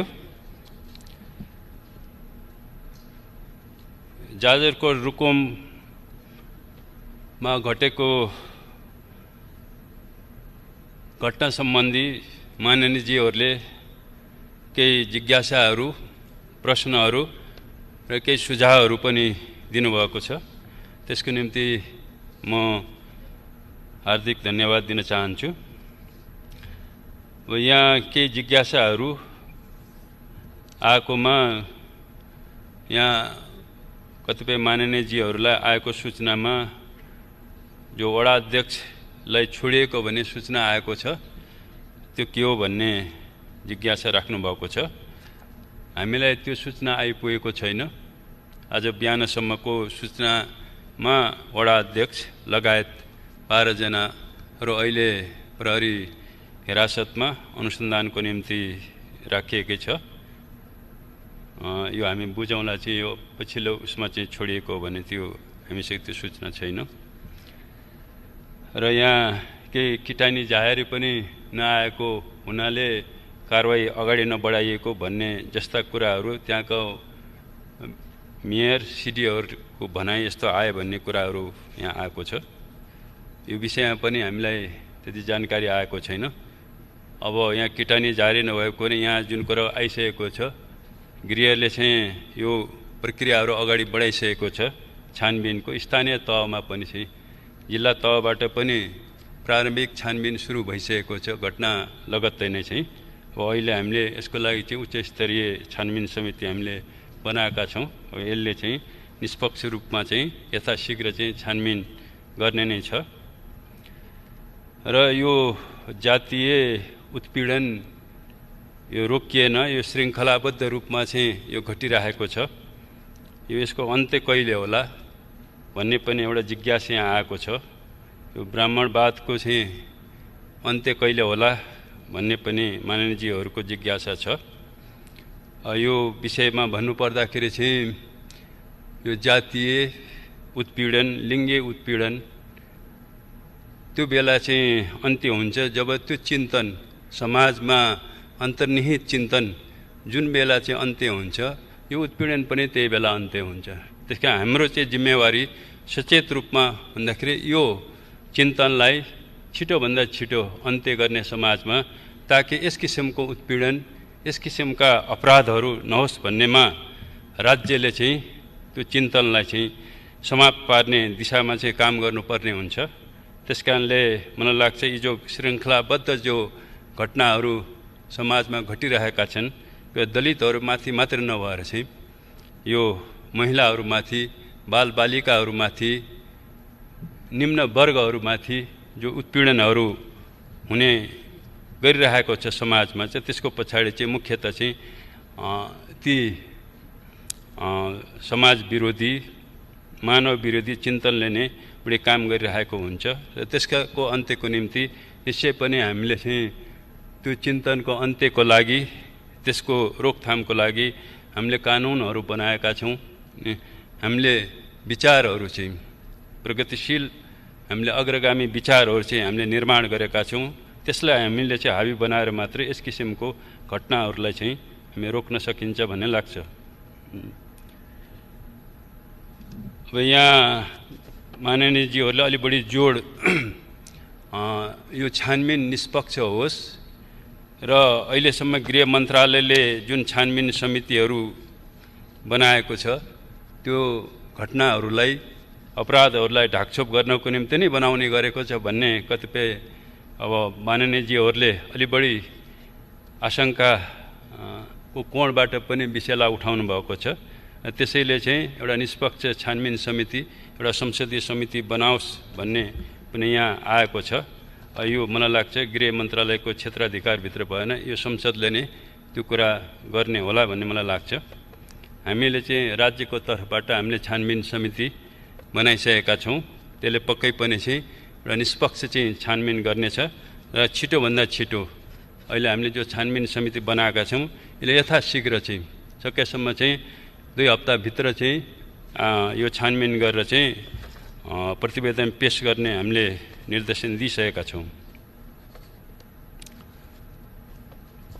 अब यहाँ यो भेरीमा किन हाम फाल्नु पर्यो भन्ने कुराहरू यहाँ आएको छ। मलाई लाग्छ मैले आफ्नो स्पष्टीकरणमा चाहिँ त्यहाँ जुन झै झगडा हुँदाखेरि लखेटालखेट हुँदाखेरि चाहिँ निश्चय पनि चाहिँ ती केटा पक्षका जो युवाहरू त्यहाँ जो गएका थिए उनीहरूले आफ्नो ज्यान जोगाउनुको निम्ति नै त्यहाँ हाम फालेको भन्ने नै स्पष्ट छ भन्ने लाग्छ चाहिँ।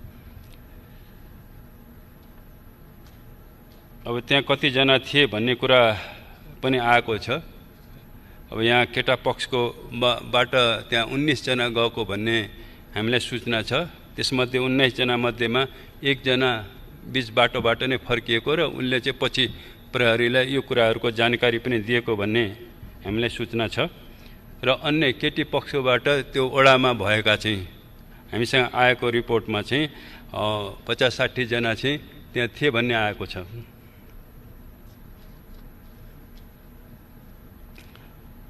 र यहाँ यो सजायको सन्दर्भमा निश्चय पनि राज्यको तर्फबाट अपराधीहरूलाई कडाभन्दा कडा सजाय हुनुपर्छ भन्नेमा हामी स्पष्ट छौँ।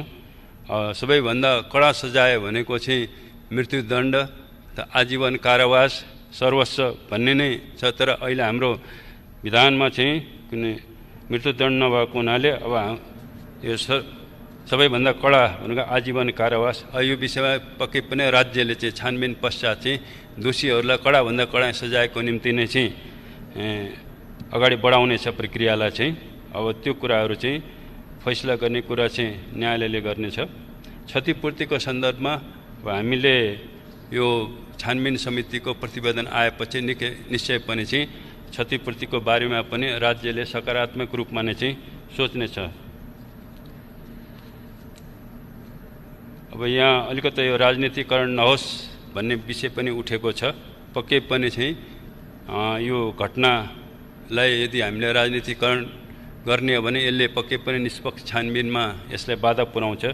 हाम्रो अनुरोध छ चाहिँ पक्कै पनि चाहिँ यो घटनाको छानबिनमा राज्यको तर्फबाट कुनै पनि राजनीतिकरण हुने छैन। यो प्रतिबद्धता म यहाँ जाहेर गर्न चाहन्छु।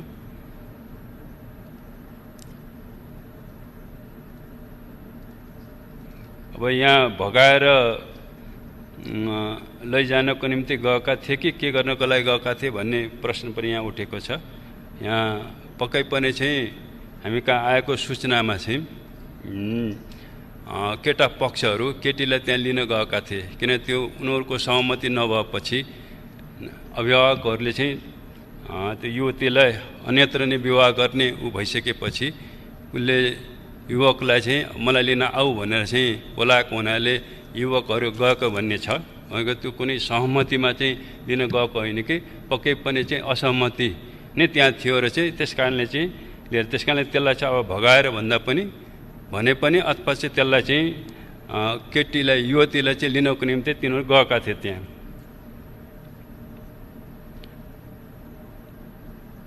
अब मोटामोटी चाहिँ अब अहिले माननीयजीहरूले राखेका जिज्ञासाहरू चाहिँ यिनै विषय नै हुन् भन्ने लाग्छ।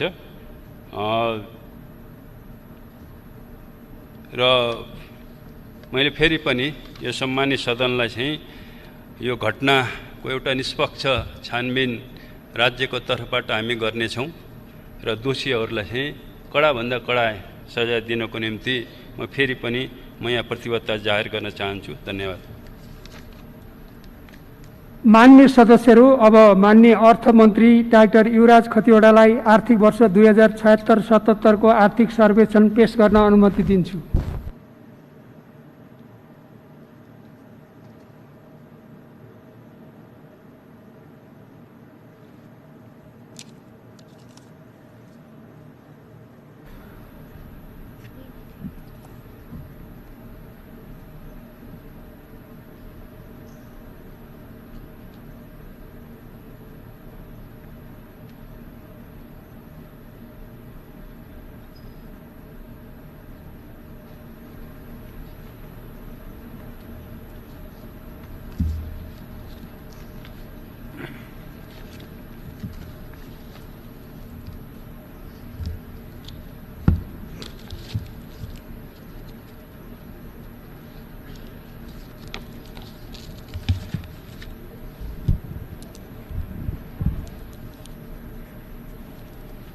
सम्माननीय सभामुख महोदय,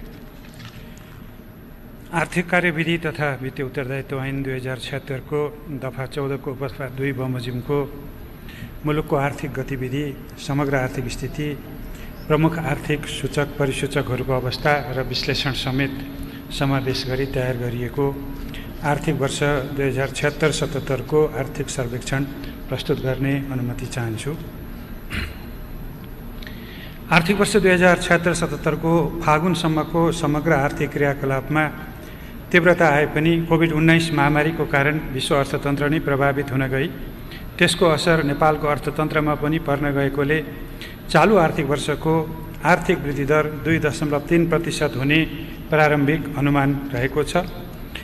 पछिल्ला 3 वर्षमा भने औसत आर्थिक वृद्धि दर उत्पादकको मूल्यमा औसत 7% भन्दा माथि रहेको हामीलाई जानकारी नै छ।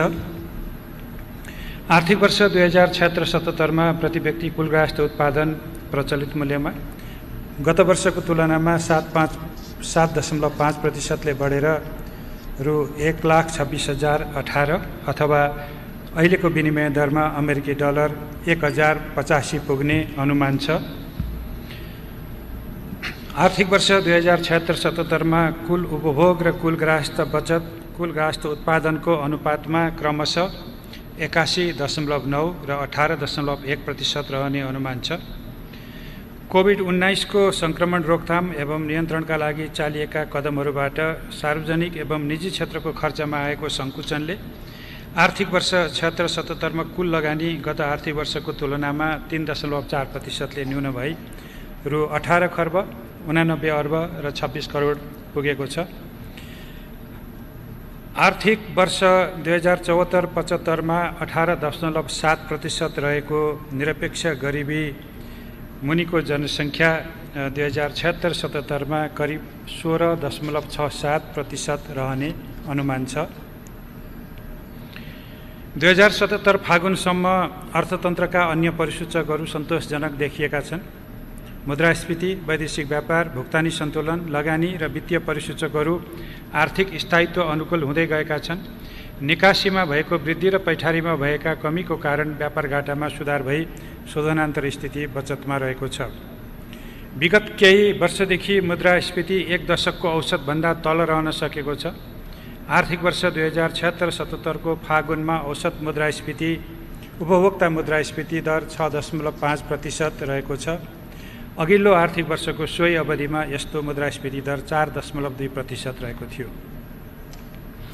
आर्थिक वर्ष 76-77 को फागुनसम्म कुल सरकारी खर्च गत आर्थिक वर्षको सोही अवधिको तुलनामा 12.9% वृद्धि भई रु 6 खर्ब 10 अर्ब 68 करोड पुगेको छ। सरकारी खर्चमध्ये चालु खर्च रु 4 खर्ब 50 अर्ब 78 करोड, पुँजीगत खर्च 96 अर्ब 48 करोड र वित्तीय व्यवस्थातर्फ रु 63 अर्ब 42 करोड खर्च भएको छ। आर्थिक वर्ष 2076-77 को फागुनसम्ममा सङ्घीय सञ्चित कोष र विभाज्य कोषमा जम्मा भएको राजस्व गत आर्थिक वर्षको सोही अवधिको तुलनामा 9.4% वृद्धि भई रु 5 खर्ब 46 अर्ब र 79 करोड रहेको छ। यसमध्ये कर राजस्व 4 खर्ब 97 अर्ब 54 करोड र अन्य राजस्व रु 49 अर्ब 25 करोड रहेको छ। आर्थिक वर्ष 2076-77 को फागुनसम्ममा नै सङ्घीय सरकारको राजस्व गत आर्थिक वर्षको सोही अवधिको तुलनामा 9.6% वृद्धि भई रु 4 खर्ब 79 अर्ब पुगेको छ। 2077 फागुनसम्मको वैदेशिक अनुदान रु 16 अर्ब 19 करोड र ऋण रु 93 अर्ब 9 करोड गरी रु 1 खर्ब 9 अर्ब 28 करोड सहायता प्रतिबद्धता प्राप्त भएको छ। 2076 असारसम्म कुल तिर्न बाँकी सार्वजनिक ऋण रु 10 खर्ब 47 अर्ब 90 करोड रहेकोमा रु 91 अर्ब 90 करोड थप भई 2076 फागुनसम्म कुल तिर्न बाँकी सार्वजनिक ऋण रु 11 खर्ब 39 अर्ब 80 करोड पुगेको छ। यसमा आन्तरिक ऋण रु 4 खर्ब 40 अर्ब 5 करोड र बाह्य ऋण रु 6 खर्ब 79 अर्ब 75 करोड रहेको छ। वित्तीय क्षेत्रमा यस अवधिमा विस्तार हुँदै गएको छ। वित्तीय पहुँच अभिवृद्धि हुँदै जानुको साथै वित्तीय कारोबारमा समेत उल्लेख्य विस्तार भएको छ। 2076 असारसम्मको 8686 को सङ्ख्यामा रहेका ब्याङ्क तथा वित्तीय संस्थाको शाखा सङ्ख्या 2076 फागुनमा 9640 पुगेको छ। 2076 फागुनसम्ममा बिमामा पहुँच पुगेको जनसङ्ख्या 22% रहेको छ। वैदेशिक रोजगारमा जाने कामदार सहित यो बिमा प्राप्त गर्ने अनुपात 26% पुगेको छ। 2075 फागुनसम्म नेपाल स्टक एक्सचेन्जमा सूचीकृत कम्पनीको सङ्ख्या 205 रहेकोमा 2076 फागुनसम्ममा 212 पुगेको छ। 2076 फागुन मसान्तमा धितोपत्र बजार पुँजीकरण 2075 फागुन मसान्तको तुलनामा 24.7%ले वृद्धि भई रु 17 खर्ब 60 अर्ब 93 करोड पुगेको छ। आर्थिक वर्ष 2076-77 को फागुनसम्म कुल वस्तु निर्यात 22.3%ले वृद्धि भई रु 74 अर्ब 91 करोड पुगेको छ भने वस्तु आयात 2.6%ले घटेर रु 9 खर्ब 24 अर्ब 24 करोड रहेको छ। यस अवधिमा वस्तु व्यापार घाटा 4.3%ले सङ्कुचन भएको छ। अघिल्लो वर्ष यसै अवधिमा यस्तो घाटा 24.4%ले बढेको थियो। आर्थिक वर्ष 2075-76 को फागुनसम्म रु 58 अर्ब 59 करोडले घाटामा रहेको शोधनान्तर स्थिति आर्थिक वर्ष 76-77 को सोही अवधिमा रु 37 अर्ब 84 करोडले बचतमा रहेको छ। 2076 फागुनसम्म रु 1 खर्ब 91 अर्ब 49 करोडले घाटामा रहेको चालु खाता घाटा 2076-77 को फागुनसम्ममा सुधार भई रु 1 खर्ब 24 अर्ब 93 करोडमा कायम भएको छ। आर्थिक वर्ष 2076-77 को फागुनसम्ममा विप्रेषण आप्रवाह 1.8%ले वृद्धि भई रु 5 खर्ब 92 अर्ब 42 करोड पुगेको छ। गत आर्थिक वर्षको सोही अवधिमा यस्तो आप्रवाह 23.4%ले बढेको थियो। 2076 फागुन मसान्तमा कुल विदेशी विनिमय सञ्चिति 2076 असारको 10 खर्ब 39 अर्बबाट बढेर 11 खर्ब 36 अर्ब 51 करोड पुगेको छ। चालु आर्थिक वर्षको फागुनसम्ममा उद्योग विभागबाट स्वीकृत विदेशी लगानी गत आर्थिक वर्षको सोही अवधिको तुलनामा वृद्धि भई रु 29 अर्ब 67 करोड पुगेको छ भने लगानी बोर्डबाट यस अवधिमा रु 1 खर्ब 55 अर्ब लगानी स्वीकृत भएको छ। 2076-77 को फागुनसम्ममा पर्यटकको आगमनमा वृद्धि भएको छ र 2076 फागुनसम्ममा कुल जनसङ्ख्याको 90% जनसङ्ख्यामा विद्युतको पहुँच पुगेको छ भने यो विद्युतको खपत अघिल्लो वर्षको तुलनामा 8.3%ले बढेर प्रति व्यक्ति 1355 विद्युत उत्पादन वृद्धि भई 1355 मेगावाट इन्स्टल्ड क्यापेसिटी अथवा जडित क्षमता पुगेको छ। आर्थिक वर्ष 2076-77 को फागुनसम्म मुलुकभर सङ्घबाट निर्माण भएका रणनीतिक र स्थानीय सडक सञ्जालतर्फ कालोपत्रे 15,254 किलोमिटर, खण्डा स्मित 9,251 किलोमिटर र कच्ची 9,842 किलोमिटर गरी कुल सडकको लम्बाइ 34,347 किलोमिटर पुगेको छ। प्रदेश र स्थानीय स्तरबाट 61,345 किलोमिटर सडक निर्माण भएको छ। शैक्षिक सत्र 2076 प्राथमिक तहको खुद भर्ना दर 97.1%, आधारभूत तहको भर्ना दर 93.4% र माध्यमिक तहको भर्ना दर 47.6% पुगेको छ। विगत वर्षहरूको तुलनामा तहगत रूपमा खुद विद्यार्थी भर्ना दरमा सुधार भएको छ। विद्यालय तहको शिक्षामा लैङ्गिक समानता हासिल भएको छ। 2076 को फागुनसम्ममा 55 जिल्लाका 505 स्थानीय तहमा स्वास्थ्य बिमा कार्यक्रम विस्तार भएको छ। यस कार्यक्रममा 26,87,000 बिमित भएका छन्, जसमध्ये 25% जति गरिब रहेका छन् भने करिब 3 लाख ज्येष्ठ नागरिकले निःशुल्क स्वास्थ्य बिमा प्राप्त गरेका छन्। 2076 सालको फागुनसम्ममा कुल जनसङ्ख्याको 90% जनसङ्ख्या आधारभूत खानेपानी तथा 100% जनसङ्ख्यामा आधारभूत सरसफाइको सुविधा पुगेको छ। 2076 फागुनसम्म भूकम्पबाट क्षति भएका निजी आवास 63%, सार्वजनिक विद्यालय 74%, पुरातात्विक सम्पदा 44%, स्वास्थ्य संस्था 56%, सरकारी भवन 84% र सुरक्षा निकायका भवन 51% को पुनर्निर्माण कार्य सम्पन्न भएको छ। समग्रमा कोरोना सङ्क्रमण रोकथाम र नियन्त्रणका लागि कदमहरू चाल्नु अघिसम्म अर्थतन्त्रका आधारभूत परिसूचकहरू र विकासका क्रियाकलापहरू सन्तोषप्रद रहेका देखिन्छन्। तर तत्पश्चातको अवस्थामा अन्तर्राष्ट्रिय तथा राष्ट्रिय परिस्थितिका कारण आर्थिक गतिविधिहरू शिथिल हुँदै जाँदा पर्यटन उद्योग, निर्माण, व्यापार लगायतका क्षेत्र बढी प्रभावित भई आर्थिक विकास र स्थायित्वका परिसूचकहरूमा चाप पर्दै गएको छ। सम्मानीय सभामुख महोदयको अनुमतिले अब म आर्थिक वर्ष 2076-77 को आर्थिक सर्वेक्षण सदन समक्ष प्रस्तुत गर्दछु। धन्यवाद।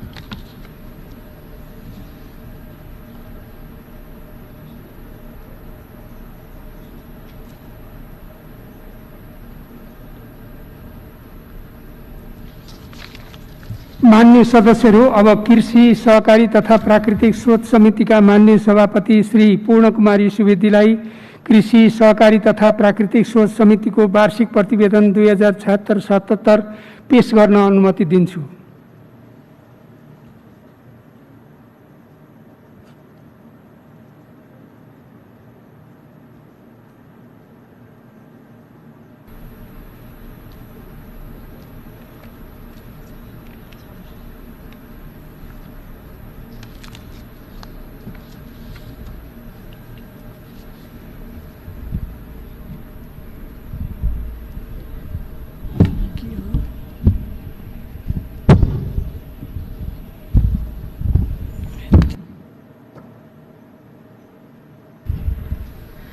सम्माननीय सभामुख महोदय, माननीय सदस्यज्यूहरू, प्रतिनिधि सभाको नियमित कार्यमा सहयोग पुर्याउन प्रतिनिधि सभाले विषयगत समिति गठन गर्न सक्नेछ भन्ने प्रतिनिधि सभा नियमावलीको व्यवस्था अनुसार यो समिति गठन भएको थियो।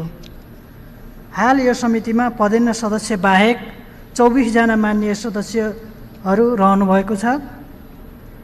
सङ्घीय संसद प्रतिनिधि सभा नियमावली 2075 बमोजिम समितिको कार्यक्षेत्रभित्र ऊर्जा, जलस्रोत तथा सिँचाइ, कृषि तथा पशुपन्छी विकास, भूमि व्यवस्था, सहकारी तथा गरिबी निवारण र वन तथा वातावरण मन्त्रालय र ती मन्त्रालय मातहतका निकायहरू रहने व्यवस्था रहेको छ।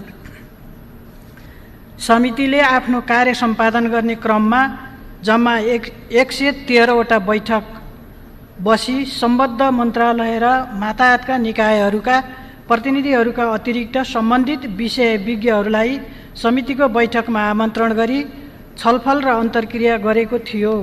समितिको कार्यक्षेत्रभित्रका कार्यहरूको अध्ययन अनुगमन गर्ने क्रममा समितिले बाँके, बर्दिया, शुक्लाफाटा, चितवन राष्ट्रिय निकुञ्ज र कोशी टप्पु वन्यजन्तु आरक्षको स्थलगत अनुगमन गरेको थियो। साथै राष्ट्रिय प्राकृतिक संरक्षण कोष अन्तर्गत अन्नपूर्ण क्षेत्र संरक्षण क्षेत्रको स्थलगत अवलोकन गरेको थियो। त्यसैगरी नेपाल कृषि अनुसन्धान परिषदद्वारा सञ्चालन गरिएका बाँके, सुर्खेत, दैलेख र कपिलवस्तु जिल्लाका अनुसन्धान केन्द्रहरूको स्थलगत अध्ययन गरी सुझाव तथा निर्देशनहरू दिएको थियो।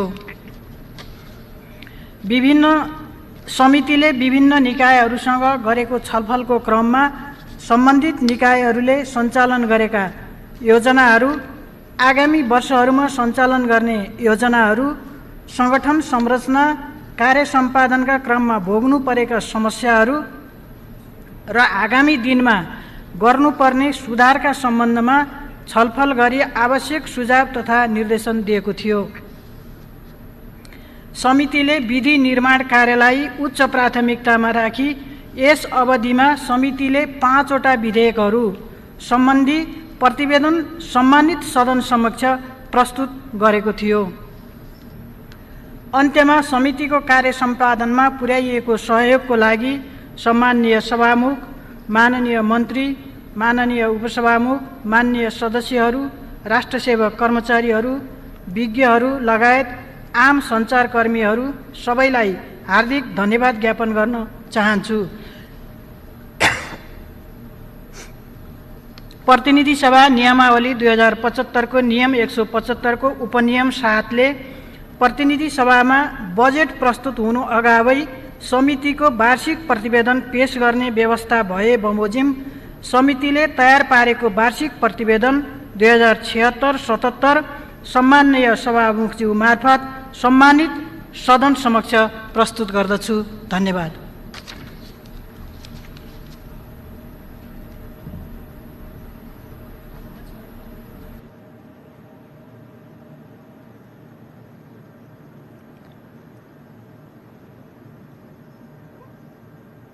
माननीय सदस्यहरू, अब राज्य व्यवस्था तथा सुशासन समितिका माननीय सभापति श्री शशि श्रेष्ठलाई राज्य व्यवस्था तथा सुशासन समितिको वार्षिक प्रतिवेदन 2077 पेश गर्न अनुमति दिन्छु।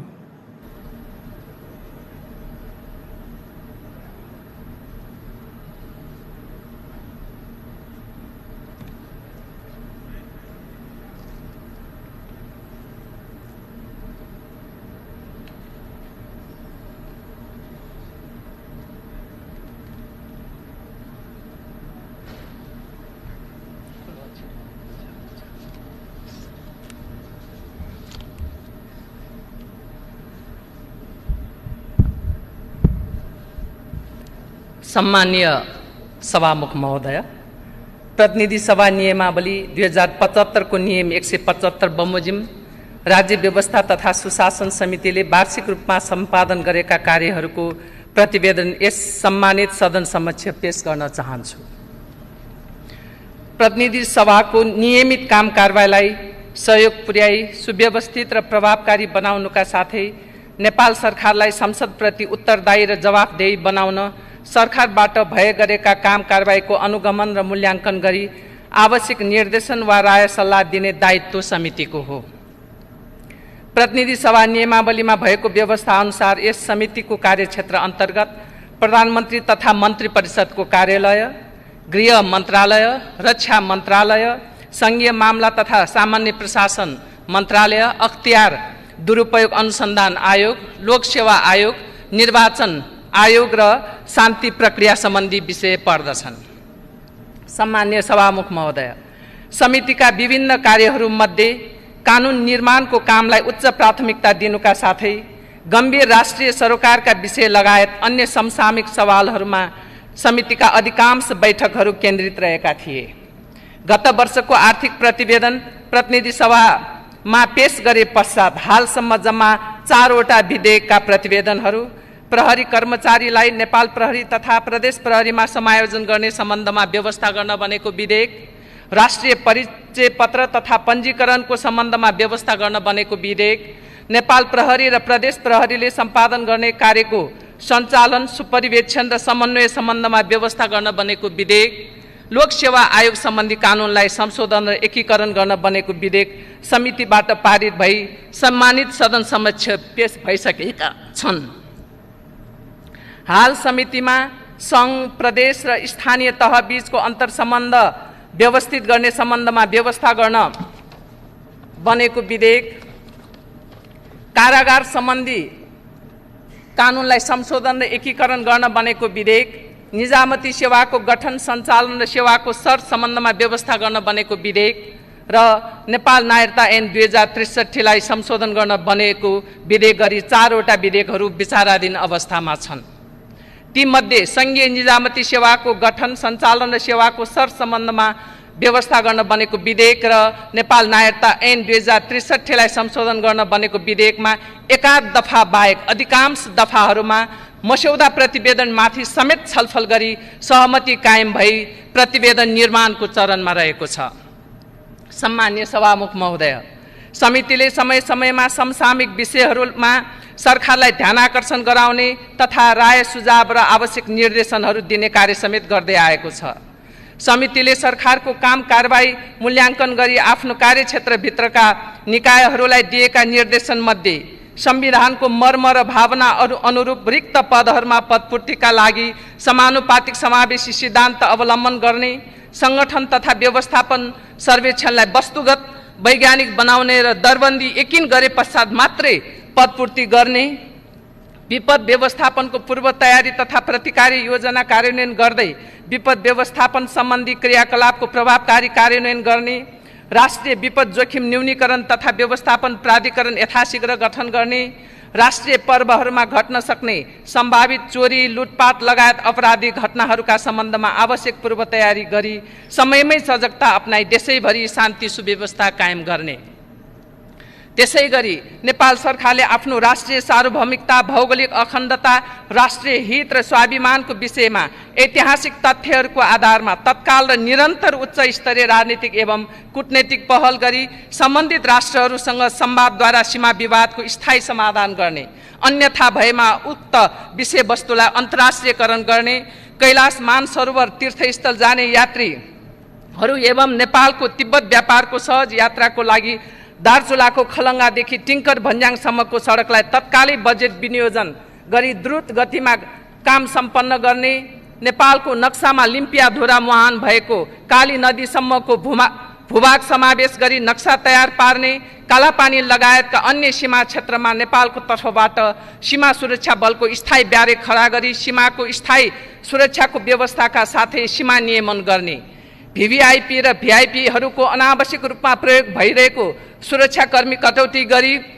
सीमा सुरक्षा लगायतका कार्यमा खटाउने, कोरोना रोकथाम र नियन्त्रणका लागि विश्व स्वास्थ्य सङ्गठनको मापदण्ड अनुसार परीक्षणलाई व्यापक बनाउने, विदेशमा रोजगार गुमाई समस्यामा रहेका नेपाली कामदारहरू र नेपाल भारत सीमा क्षेत्रमा अल्पत्र परेका नेपाली नागरिकहरूलाई विश्व स्वास्थ्य सङ्गठनको मापदण्ड अनुसार स्वास्थ्य परीक्षण गरी पोजिटिभ परिणाम नआएकाहरूलाई उच्च सतर्कता साथ आवश्यक पूर्वाधार र न्यूनतम मापदण्ड पूरा गरी क्वारेन्टिनमा राख्ने र क्वारेन्टिनमा बसेको अवधिमा उचित खानपानको व्यवस्था गर्ने, वैदेशिक रोजगारी गुमाई ठूलो सङ्ख्यामा स्वदेश फर्केका युवाहरू र फर्कन सक्ने सम्भावित परिस्थितिको आकलन गरी गाउँमा कृषि उत्पादनको काम तथा साना कृषिजन्य उद्योगहरू खोल्न युवाहरूलाई प्रोत्साहित गर्नका लागि आवश्यक योजना बनाउने, कारागारका कैदी बन्दीहरूलाई हुन सक्ने कोभिड-19 को सङ्क्रमणलाई मध्यनजर गरी फौजदारी कसुर सजाय निर्धारण तथा कार्यान्वयन ऐन 2074 को दफा 37 मा भएको कैद कत्ता सम्बन्धी व्यवस्थालाई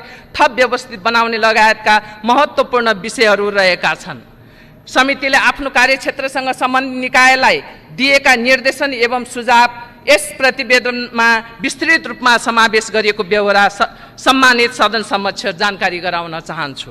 सम्मान्य सभामुख महोदय, कार्य सम्पादनका सिलसिलामा समितिले कार्यक्षेत्रभित्र प्रधानमन्त्री तथा मन्त्री परिषदको कार्यालय, गृह मन्त्रालय, रक्षा मन्त्रालय, सङ्घीय मामला तथा सामान्य प्रशासन मन्त्रालय, अख्तियार दुरुपयोग अनुसन्धान आयोग, लोकसेवा आयोग, निर्वाचन आयोगका प्रतिनिधिहरू साथै विषय विज्ञ र सरोकारवालाहरूलाई समितिमा आमन्त्रण गरी छलफल गर्नुका साथै आवश्यक जानकारी लिएको थियो। साथै समितिले ती आयोगहरूका काम कारबाहीका सम्बन्धमा स्थलगत अनुगमन समेत गरेको थियो। यस क्रममा निर्वाचन आयोग, लोकसेवा आयोग र अख्तियार दुरुपयोग अनुसन्धान आयोगका नियमित काम कारबाहीलाई अझ प्रभावकारी र परिणाममुखी बनाउन महत्त्वपूर्ण सुझाव एवं निर्देशनहरू दिएको थियो। त्यसैगरी समितिले वर्षाका कारण भएको डुबान र बाढीबाट काठमाडौँ उपत्यका लगायत तराईका प्रभावित जिल्लाका विभिन्न क्षेत्रहरूको स्थलगत अनुगमन पश्चात समितिले ठहर गरेको विषयहरू तात्कालीन, अल्पकालीन र दीर्घकालीन उपायहरू सहितको प्रतिवेदन सम्मानित सदन समक्ष पेश गरिसकेको बेहोरा अनुरोध गर्दछु। नेपालमा रहेका केही कारागारहरूको अवस्थाको बारेमा स्थलगत अनुगमन गर्ने निर्णय बमोजिम समितिले केन्द्रीय कारागार र नखु कारागारको स्थलगत अनुगमन तथा निरीक्षण गरी कारागार र कारागारमा रहेका कैदी बन्दीहरूको अवस्था र समग्र कारागार सुधारका लागि सरकारले गर्नुपर्ने कार्यहरूबारे विभिन्न सुझाव एवं निर्देशनहरू समेत दिएको थियो। समितिले मुलुकमा सुशासन प्रवर्धनका लागि सम्बन्धित विज्ञहरूलाई आमन्त्रित गरी अन्तर्क्रिया तथा छलफल गरेको थियो। त्यसैगरी समितिमा विभिन्न मितिमा प्राप्त भएका गुनासो एवं उजुरीहरूको सम्बोधन गरी टुङ्ग्योमा पुर्याउन गठित 3 सदस्यीय कार्यदलले दिएका सुझावहरूका आधारमा ती विषयहरूलाई सम्बोधन गर्न समिति बैठक बसी सम्बन्धित निकायहरूले आवश्यक कार्यान्वयनको लागि निर्देशन समेत दिएको थियो। सम्मान्य सभामुख महोदय, समितिमा हाल 27 जना मान्य सदस्यहरू रहनु भएको छ। गत वर्षको वार्षिक प्रतिवेदन सम्मानित सदन समक्ष पेश भए पश्चात यो प्रतिवेदन निर्माणको अवधिसम्म समितिमा जम्मा 102 वटा बैठकहरू बसेको बेहोरा अनुरोध गर्दछु। सम्मान्य सभामुख महोदय, आगामी दिनमा विषयगत समितिलाई थप प्रभावकारी र परिणाममुखी बनाउन समितिले देखाए बमोजिमको व्यवस्था हुन आवश्यक महसुस गरेको छ।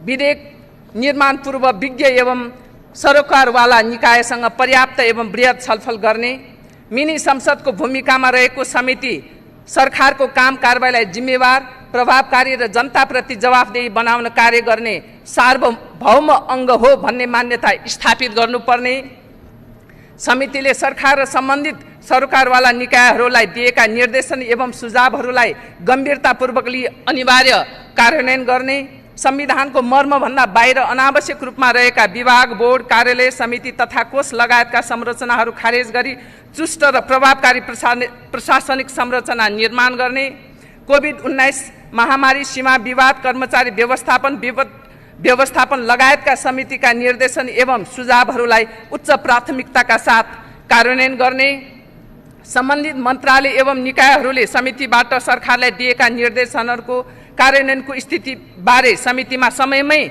समयमा नै जानकारी उपलब्ध गराउने, समितिको विषयगत विशिष्टता अनुरूप कर्मचारीहरूको व्यवस्थापन गर्नुपर्ने, समिति सचिवालयको क्षमता विकास गरी समितिका काम कारबाहीलाई आधुनिक प्रविधि मैत्री डिजिटाइज गर्ने, समितिको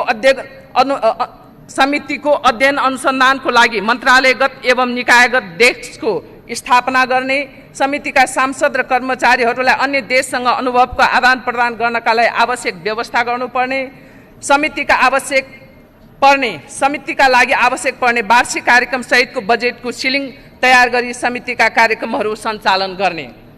सम्माननीय सभामुख महोदय, अन्त्यमा समितिको कार्य सम्पादनमा सहयोग पुर्याउनुहुने सम्माननीय सभामुखज्यू, सम्बन्धित मन्त्रालयका मान्य मन्त्रीज्यूहरू, समितिका कार्य सम्पादनमा निरन्तर खट्नुहुने समितिका मान्य सदस्यज्यूहरू, संशोधनकर्ता मान्य सदस्यज्यूहरू, समितिको कार्यक्षेत्रसँग सम्बन्धित आयोग, विभाग एवं निकायका पदाधिकारीहरू, समितिको कार्य सम्पादनमा सहयोग पुर्याउनुहुने विज्ञ एवं सरोकारवालाहरू, सङ्घीय संसद सचिवालय र समिति सचिवालयमा कार्यरत सम्पूर्ण पदाधिकारी एवं राष्ट्रसेवक कर्मचारीहरू र राज्यको चौथो अङ्ग मानेको सञ्चारकर्मी मित्रहरूलाई समेत हार्दिक धन्यवाद दिँदै सम्माननीय सभामुखको अनुमतिले प्रतिनिधि सभा नियमावली 2075 को नियम 175 को उपनियम 7 बमोजिम यो प्रतिवेदन सम्मानित सभा समक्ष प्रस्तुत गर्दछु। धन्यवाद।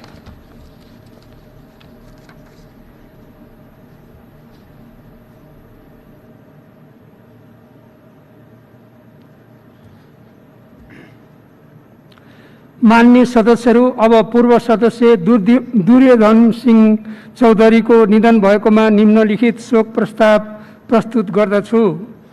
प्रतिनिधि सभाको यो बैठक 2048, 51 र 56 सालको प्रतिनिधि सभा निर्वाचनमा रूपन्देही जिल्ला क्षेत्र नम्बर 1 बाट नेपाली कांग्रेसको तर्फबाट निर्वाचित सदस्य, लोकतान्त्रिक आन्दोलनका सक्रिय भूमिका निर्वाह गर्नुभएका, सामाजिक क्षेत्रमा समेत क्रियाशील, सरल, शान्त व्यक्तित्वको रूपमा परिचित नेता एवं पूर्व राज्य मन्त्री दुर्योधन सिंह चौधरीको 70 वर्षको उमेरमा मिति 2077 साल जेठ 9 गते शुक्रबार बुटवल स्थित गौतम बुद्ध मुटु अस्पतालमा उपचारको क्रममा असामयिक निधन भएकोमा गहिरो शोक प्रकट गर्दछ र उहाँको दिवंगत आत्माको चिर शान्तिको कामना गर्दै शोक सन्तप्त परिवारप्रति संवेदना प्रकट गर्दछ।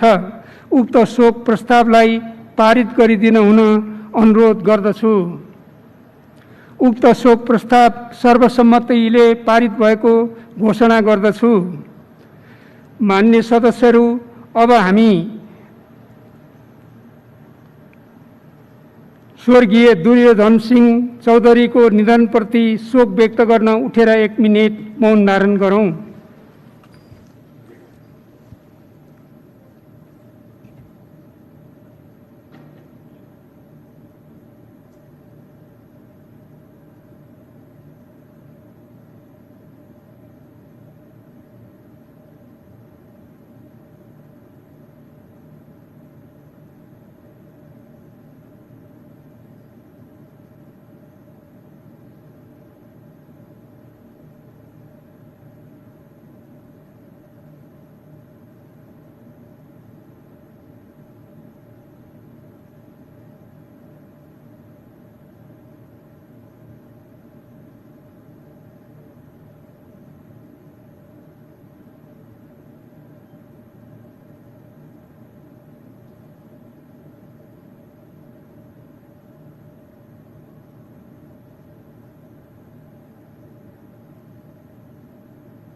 धन्यवाद।